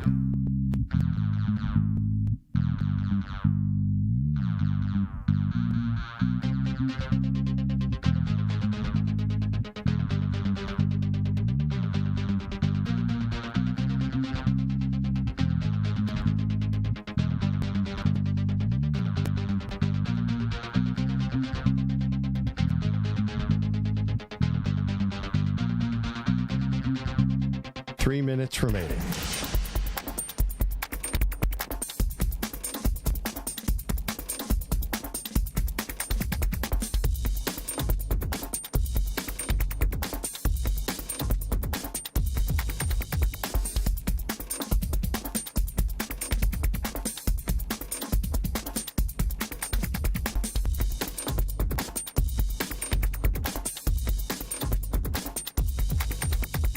Two minutes, 30 seconds remaining.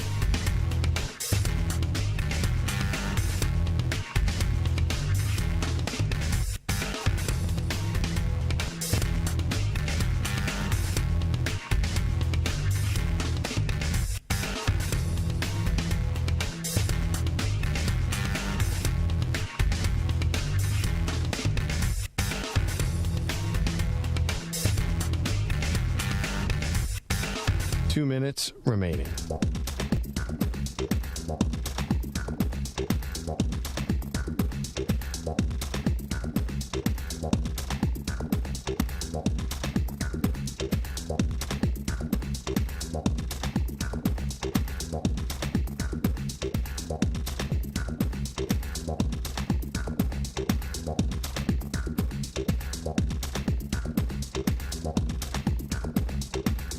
One minute, 30 seconds remaining.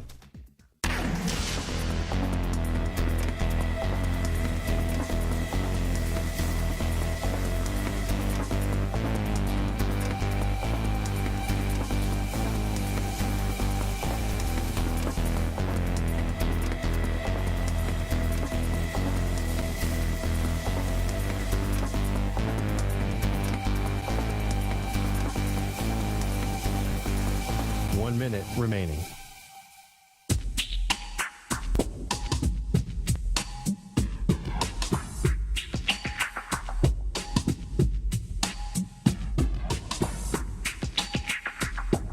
Forty-five seconds remaining.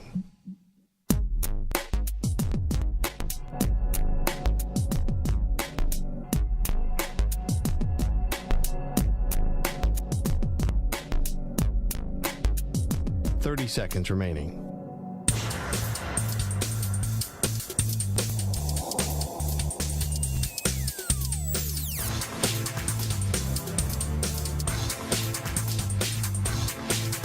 Fifteen seconds.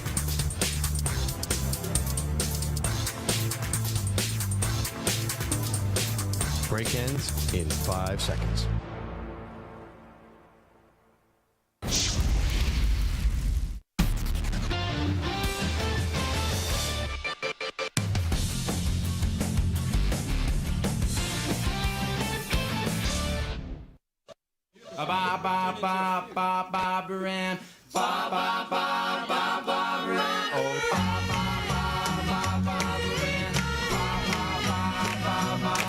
Back on Maggie and Perloff, it is summer theme music from Carlos.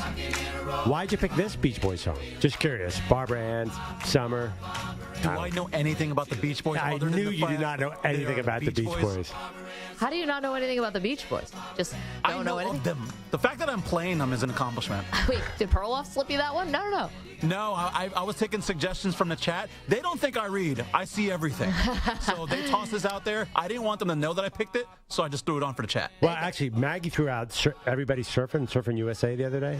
It was classic LA songs, I thought. Surfing Safari. Surfing Safari. Yeah.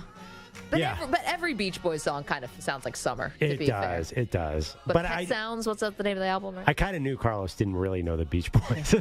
Of course not. Where'd you pull? Yeah, you've had some old school ones in here. I'm impressed. Now, most music I do know, but Beach Boys, no, I don't have a long catalog for Beach Boys. I know about the Kinks. My undergrad is in music management, and I used to work in music before sports, so I have a eclectic music collection. You have no idea. Awesome. Okay, well, you're the perfect person to be doing our theme music coming back from breaks today, as Perloff said, send up to summer, as it is Memorial Day weekend. All right, she's here, he's here, whatever. Does the duck have a gender? Let's not go down that rabbit hole. The Advice Duck is in the house. Get us canceled. Advice Duck is in the house. I think the advice has to be a woman, by the way, because nobody wants to listen to a male duck. To be honest, I have been answering most questions from the point of view of a woman, so I guess we'll just go with that. I mean, yeah, because you still are a woman even when you put the duck costume on, Maggie. That is true. Okay. Got one silly one. We'll go to that one first, and then we got one that's a little bit more. Shoot, where is it? Okay, this is from Brian. Was in the chat. The Weed Eater sent one in, so I want to. YouTube.com/CBS Sports Radio is where you can watch the show. Me in the duck suit. Pineapple on pizza. This is an easy one. Here's the thing about any kind of pizza toppings. Just do you. I can pick off whatever I don't want to eat. I know people get all up in arms about the pizza toppings. To me, it just doesn't matter. Okay, true, you can, but kids cannot. If they get really sensitive if there's any flavor. Oh my gosh, believe me, I know. I got a picky eater kid my own. Yeah, I know. Little duck does not go with the flow when it comes to food. If I tried to sell a ham and pineapple pizza to my daughter and took off the pineapples, do you think that would work? No. Advice, Doug? Actually, now that I think about it, if it's a kid, if there's a green pepper within 100 miles of this pizza, then we're going to have a serious problem. Yeah. Oh, my I'm talking God. about adults. Okay, adults can pick off. But doesn't the flavor resonate of the pineapple? You know, I love pineapple pizza, by the way, so I'm not going to pull them off. does the flavor resonate? It might a little bit. I think onions is the only flavor that really stays. Onions and garlic. You're not going to get it out of that box. No. Garlic is like, forget it. It's on you for a week. It's delicious, but it is problematic. That's like the white pizzas and stuff like that, where it's just like a ton of garlic. I don't generally do stuff like that at parties and things. So, what's your personal? Take the duck costume off for a second. Do you like pineapple on pizza? Not really. Okay. Oh. What about you? I don't. This is the weirdest thing. I don't like raw pineapple, but I like cooked pineapple. I do like it on pizza. Okay. Although you generally get judged when you order it. I'm judging right now. What is your favorite topping? I generally just eat it plain. I'll take a grandma slice, speaking of garlic. I also love my favorite all-time combination. This is going to get me totally killed. Broccoli and mushrooms. I can't eat pizza with either of you. What's yours, Carlos? Oh, I'm just a boring pepperoni guy, but pepperoni's delicious. I know. I'm a sausage guy or a plain mushroom guy. The broccoli seems like a little bit too much to me. I like mushroom, and I like plain. What about black olive? Also good. I'm not black olive. We cannot order together. Okay. Everyone's getting their own pizza. And I don't. And here's the weird thing. I find pepperoni a little overwhelming. How wimpy is that? I don't know. Would you? I'm the guy that likes cooked pineapples. No, I like a lot of different toppings. I don't like broccoli. I don't like pepperoni. I don't like black olives. We're not ordering pizza together. All right, we're all getting our own pizzas. Emmanuel, you can come in. You can have some of my pizza. Okay, another. Emmanuel, by the way, would like he'd eat whatever we gave. I could tell he's very accommodating. Yeah, I try to stay away from pizza for like dietary purposes, but if you put one in front of me, there's zero way I'm going to deny it. Yeah, wow, you're watching your weight. You're a totally young, slim guy. I'm like one of those like self-conscious people about my weight. I'm like, you fly away. Yeah, like if I have one slice of pizza, I think I automatically put on like 10 pounds. It's because it's probably true. Right. Not to make you more self. Yeah. That's just the way it goes. Okay, more for the advice duck. This one comes from Sammy, who sent us an email at maggieandperloff@gmail.com. Okay, friends and I are getting a summer share house. We've been planning this for weeks. It's a group of friends from college. The problem is, me and my girlfriend, who's also friends with the group, just broke up. Can I still go to the share house? Gotcha. You got to go to the share house. I'm assuming you've already paid for it. Everyone's already paid. What I would try to do here is drink a lot. No, what I would try to do, that's the advice duck's answer for everything. That's not what I mean. What you have to do is you kind of have to try to stay away from her a little bit. You know, if everyone's going to the beach, maybe that's the day you go to town. If everyone's going to town, maybe that's the day. You don't have to isolate yourself, but maybe you try to keep your distance a little bit, at least for the first couple days. Let everybody kind of get set, and then maybe the bad vibes will go away. Yeah, I'm doing that. If I'm in that share house and I'm not one of those two people, that popcorn meme where you eat your popcorn waiting for the giant blowout fight sometime around July 4th. Oh, it's going to be good. That's a T.O. get your popcorn ready situation. Yeah, T.O. Oh, man, that's going to be fun to watch that couple fight. Yeah, I think you give the right advice, but that's a tough situation. I've seen that play out many times. I wish I could go. You just want to be Chad, invite me. You want to see it too, right? It's gonna be... I'm there with a big bag of popcorn. Yeah. You guys are dead Me wrong and with Carlos will be on the couch watching, like, hey, did you see what Chad said about you the other day at the Every time beach? they walk in the room, Perloff and I are just going, shh. You guys are the worst, honestly. There's nothing more awful than watching a couple fight. It's not fun for anybody. Yeah, but I would say in your 20s, like when you get share houses, when we got share houses, there is something about enjoying your friend's misery. The advice duck wouldn't know anything about that. Okay, and then we have finally our last one comes from a very special question today. So I have a question for the advice duck. You have a friend who has an awful taste in posters, and he loves to put those posters up in the office. How do you tell him the posters have to go? That's one's from Zach Gelb in the chat. Hi, Zach. We've been trying. The more you hit subscribe, you out there, to youtube.com/CBS Sports Radio, our friends, our listeners, the closer we get to destroying the Carson Wentz poster. Zach has already subscribed. Emmanuel, have you subscribed? No, I haven't. Right now, youtube.com/CBS Sports Radio, and tell 5 friends. Carlos is already doing his part. Multiple burner accounts. Everyone's got to subscribe. Yeah, that NBA officials burner account subscribe. Here's the thing. There's risk involved here. Why? Because if we don't hit 1,000 YouTube subscribers by the end of the NBA Finals, that thing is staying up here forever, for at least a year. I know. This is what's on the line here, guys. Yeah, this is not. Get rid of that thing. Gotta get rid of that thing. Thank you, Zach. Thank you for weighing in, reminding us. YouTube.com/CBS Sports Radio. Hit subscribe, because if we don't, I feel like not only is that thing staying up, I feel like you're going to add to it. Yes. And if you get rid of it, I also might replace it with something worse. You never know. Jeez. You're going to come with a Freddie Mitchell poster. That guy, actually, I'm not a fan of. Fred X, no, I'm good.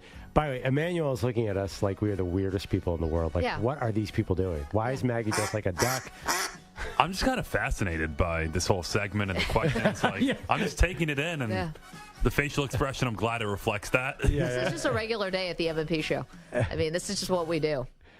Why am I in a duck costume? What's a long story? Yeah. It was a lost bet, like most things. Yeah, start off with a lost bet to Nick in Texas, where Cal Bears just couldn't cover a 17-point spread against Oregon. And now we had the duck costume, so we had to do something with it. I can't really explain the backstory of the Carson Wentz. Goes back to Week 13 against the Rams when he tore his ACL during the Super Bowl year. No, we don't need that. Then that. there was this thing with country music in the weight room. Yeah. The whole Carson Wentz story is very deep, and you know what? He's coming back this year. And whatever team he's on, Maggie, whatever he signs, I think I'm going to get more Carson Wentz memorabilia. Call it now. Where's Carson Wentz playing in 2023? Rams. The Rams is a good one. Rams are the Raiders, somewhere out west, and everybody gets on the field. Every second or third string quarterback.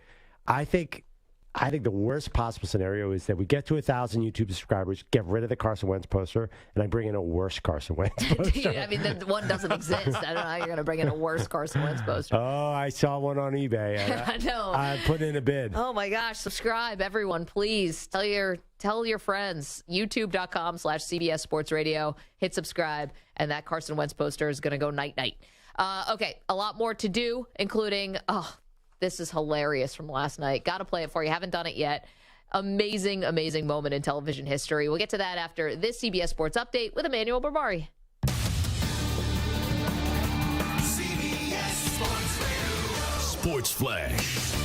And guys, shake up dinner time with HelloFresh. With 40 weekly recipe options, there's always something new to try. Get 16 free meals plus free shipping with code SKATE16 at HelloFresh.com/Skate16. DeAndre Hopkins released by the Cardinals, 3 seasons with Arizona. Cardinals couldn't work out a trade, so they'll take on the nearly $23 million dead cap hit. Hopkins now a free agent, the 3-time All-Pro receiver, 30 years old. NBA, Heat were up 3-0 now tomorrow night, looking to avoid heading back to Boston for a Game 7 Eastern Conference Finals. Celtics and Jason Tatum, 2 consecutive wins in dominant fashion and starting to feel it. We got room full of determined, tough guys that, push come to shove. You look to the left and the right and you believe that, the guy next to you is going to do whatever it takes. Baseball, Reds pummeled the Cubs 9-0 in Chicago. Hunter Green pulled after 6 no-hit innings for Cincy. 10 strikeouts, 110 pitches, and the Reds collectively took a no-hitter into the 8th inning before it was broken up. Awesome matchup in Tampa coming up about an hour from now. It's the Rays and the Dodgers. I'm Emmanuel Barbari. Coming up later on the Zach Gelb Show, we recap Game 5 between the Boston Celtics and the Miami Heat, and it all gets started at 6 p.m. Eastern, 3 Pacific.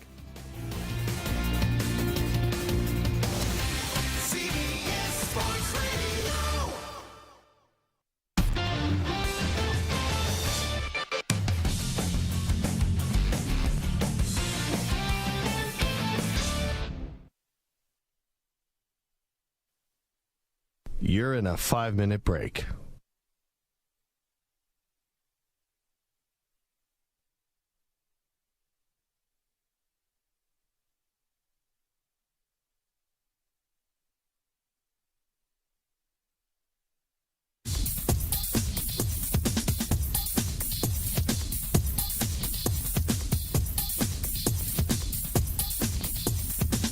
Four minutes, 30 seconds remaining.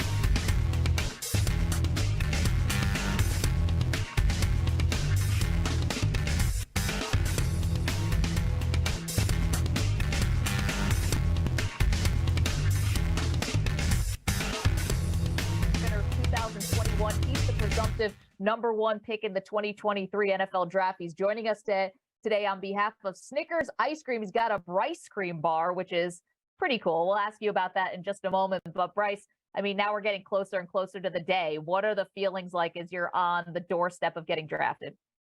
Yeah, I mean, it's surreal. This is obviously something that you dream of, and I've dreamed of my whole life. And, you kind of know it's inevitable one day, when the draft process starts, one day it's going to come. But, it's been a long process, and now that it's finally here around the corner, it's super exciting. Bryce, now it's a time when everyone's putting out their mock drafts and there's been so much written. How much attention have you paid to sort of the media takes on you from everything, from the way you played, your size? Do you read stuff, and are you reading mock drafts this week? No, I haven't.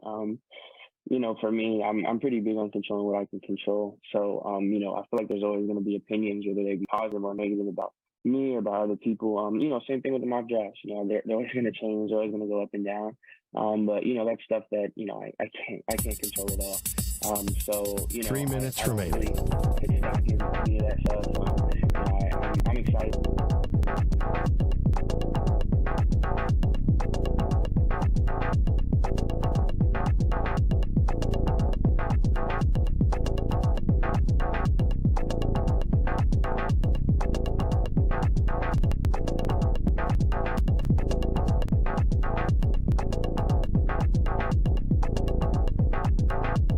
Two minutes, 30 seconds remaining.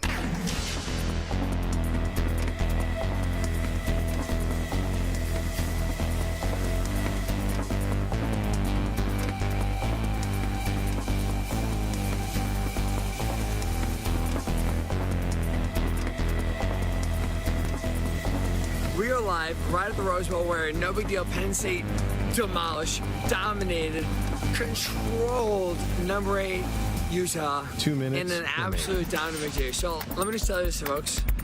For the future, 2023, look out for the Nets. They dominated with Sean Clifford, 6-year quarterback, no big deal. They had Drew Lock coming in, 2 freshman running backs, dominant. We'll see you next year. We'll see you in the playoff. We are live right at the Rose Bowl where no big deal Penn State demolished, dominated, controlled number 8. 1 minute, 30 seconds remaining.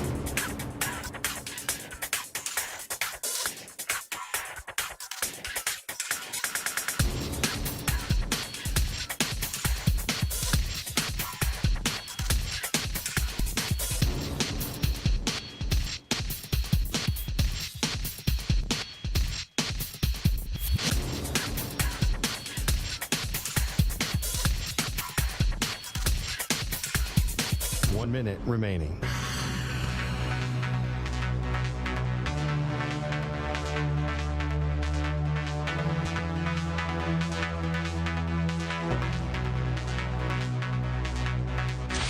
Five seconds remaining.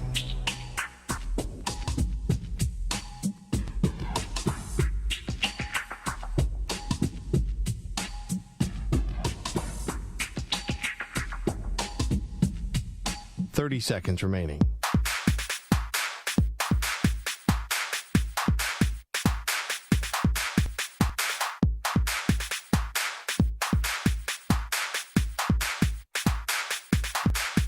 Fifteen seconds.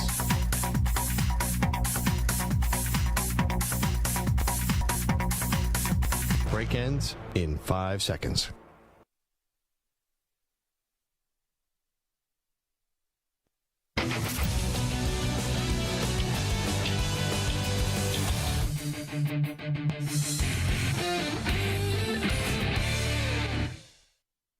summer wind came blowing in from across the sea.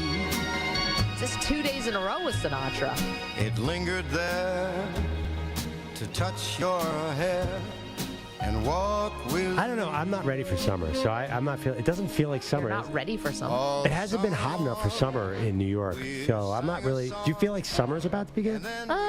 You're right. It was like kind of a frost the other day. Yeah, it's been a little chilly. But I'm ready for it. My tan is not fully actualized yet. I mean, how long are we waiting for that? I don't know. We'll be sitting here till the dawn of time. I don't know. Do you usually get tan? You don't. Sure don't. Yep. I mean, I could. I could get burned. I could. I just don't want to. No, I mean, I'd prefer not to die of skin cancer by October. No, we don't want that to happen. Let's get to our Casamigos shot of the day. T-shirts! And the shot of the day is brought to you by Casamigos Tequila. Casamigos is brought to you by those who drink it. And dare I say, Memorial Day weekend at my house will also be brought to you by Casamigos. And I can't wait for it. Today's Casamigos shot of the day was from earlier. We were talking about the Celtics and Heat. Last night's Game 5. We noticed there was a big celebrity sitting courtside in Boston. It's so funny. All these years, I never really saw it with you and McLovin, the Christopher Mintz-Plotz, whatever his name is. Nobody saw it. I never really saw it. I'm like, what was Dan Patrick seeing there? And then last night, I was like, I see it. Yeah, no. Last night, it finally clicked for me. Like, maybe it does look like McLovin. Yeah, it was not Dan. It was a reader in like 2008. Oh, right. Because I wore McLovin. I used to have blacker glasses. No, there's nothing. There's no one has ever confused the two of us, except for we're both white guys. You know, it's like not Wear much glasses. else. Yeah, there's not much else going there. Last night, I finally saw it. Yep, Perloff does. I get the McLovin thing now. Really? If I wasn't called McLovin, you would have seen that guy on TV last night and said, wow, that looks like Andrew? Maybe not, but now you have the nickname. But I did call him. Yeah, it's been with you for a while. I had no idea. The one thing I did not notice about it, that if I didn't read that was Bailey Zappi who he was high-fiving, I would have no idea. I didn't know it was Zappi till you told me. Yeah, I mean, he was... What does that mean that Bailey Zappi's in the front row? You read a lot in NFL players who are at NBA playoff games, so does that mean Zappi's got a line on the starting job? I think it might. I mean, that's going to be... How much do you think that ticket costs? Nothing. 10 grand? No, they don't. No, for him, nothing. But like, in actuality... Yeah. 10 grand, maybe more. And for playoffs, maybe even more. Maybe 20. I heard that the Laker game seats, they were going for 30,000. Yeah, the front row seats. And a lot of celebrities cannot get these seats. Like, you got to be hot to get up there. You got to be McLovin. You got to be McLovin. Who is from Boston. Or higher. But yeah, Bailey Zappi being there, I do read into it. Like, I read into Sam Darnold being with Christian McCaffrey and Kelsey at the, or not Kelsey, Kittle, pardon me, at the Warriors game. Do you read into Bailey Zappi being there? I'm trying to say this politely. I think this is a tenuous reason to decide who's ahead in the depth chart. Listen, Robert Kraft saying he likes Zappi is probably enough to push him to the top of the depth chart. That should really be the one. Yeah, it's like, all right, analyzing a quarterback battle, not how they looked in training camp or preseason. Well, you know, this guy was at Game 6. Yeah, sitting next to McLovin. Okay, so this was also fun from last night. So you got Barkley, because the game was such a blowout, there really wasn't much to talk about in the post game. So instead, we got Barkley doing a Boston accent. I saw Annie at Fenway Park eating chowder on top of the monster. No, not at all. Try it one more time, Chuck. Yeah. I saw Annie at Fenway Park eating chowder on top of the monster. Yo, why y'all doing this to this guy? What's his name? Annie. The word you really had trouble with was my name. Arnie. Oh, that's what he said? Is that how you say my name in Boston? I saw Arnie eating at Fenway Park eating chowder on top of the monster. So they were having a little bit of fun. Tell me if I'm reading this right. I've been lucky enough. I got to meet Ernie Johnson once, and he is like prince of a guy. I mean, really, really nice. Awesome. Everything people say about him is 100% true. I feel like he's getting a little fed up with these guys these days. I think he is. Not at all. He has to be such a babysitter sometimes with them. I think sometimes I can feel it, sense it just a little bit.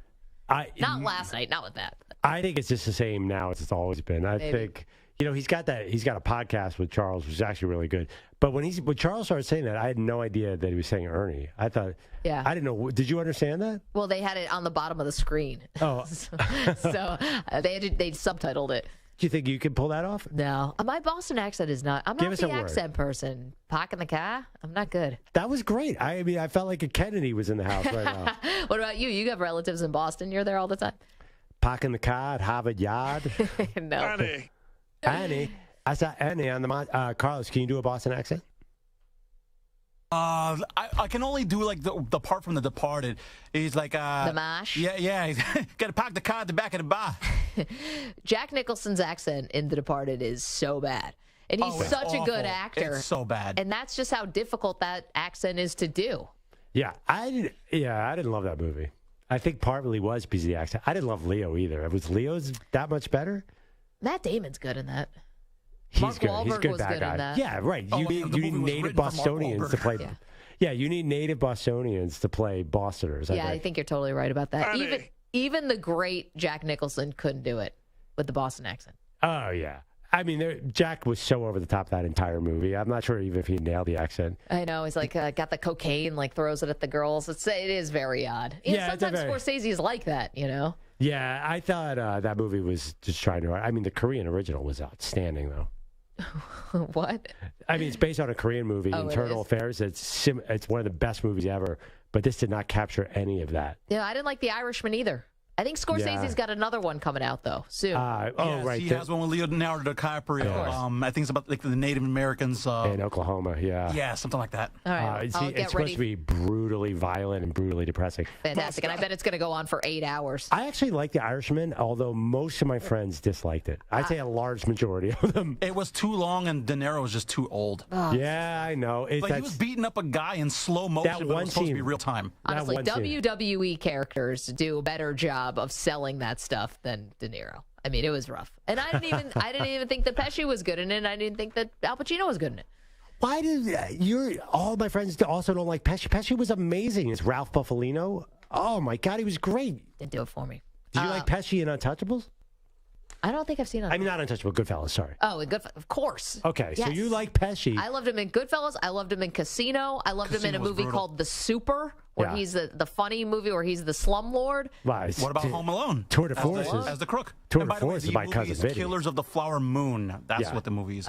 Wait, My Cousin Vinny is. My Cousin Vinny is right. Goodfellas and My Cousin Vinny are right there. Incredible. I'm a huge Pesci person. Okay, good. Yeah, he's a great actor. I thought he was good in Irishman. I thought De Niro was the problem. But anyway. Yeah, I mean, it just, are you up for another Scorsese? It's just like the Christopher Nolan movie that they keep promoting in all the NBA games about Oppenheimer, about the atomic bomb. Yes, that one. Am I sitting through that? You know, it's so going to funny. be like 3.5 hours long. Dude, it's going to be a 2-day commitment. Every NBA playoffs, they promote a movie, and sometimes they do like Jason Tatum will interact with Spider-Man in a commercial. So ridiculous. Yeah, I know. At least Oppenheimer, they're not like saying like Jokic is like going to hit the button or something. Interviewing Oppenheimer. Jokic is going to hit the butt. Here's the other part. You guys know I'm not a Marvel person. I've got a blind spot here. But the DC comic one about that I've been watching. The Flash. With the Flash, and Michael Keaton is back, and Affleck is Batman. Like, I watched the trailer. There is no chance in hell that's going to be a good movie, right? Oh, I'm so with you. I'm watching the trailer, and I know nothing about these things. Jumbled mess. You're right. There's no chance that's going to be good. They completely stole the plot from Marvel. Yeah, from the last Spider-Man. The last Spider-Man, where you bring back old characters. Yeah, DC's a disaster. You're right on. And they show that commercial so many times. The longer the series goes, the more we have to watch that stupid Flash commercial. Nuggets and fourth, please. Although Michael Keaton, strong fan. He's awesome. I love him. I always say that's my favorite Batman, and people, Yeah, and I I say think Jack Nicholson's my favorite Joker, and people get really upset with me because of Heath Ledger. Yeah, I can hear you.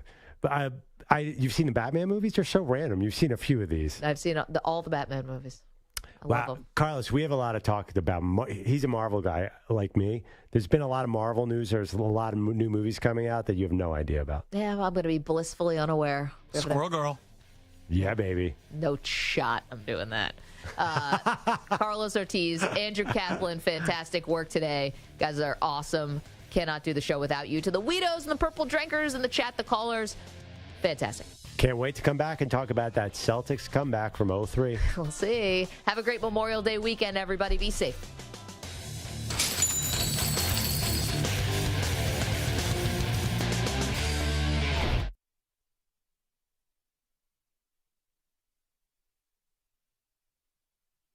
You're in a 5-minute break.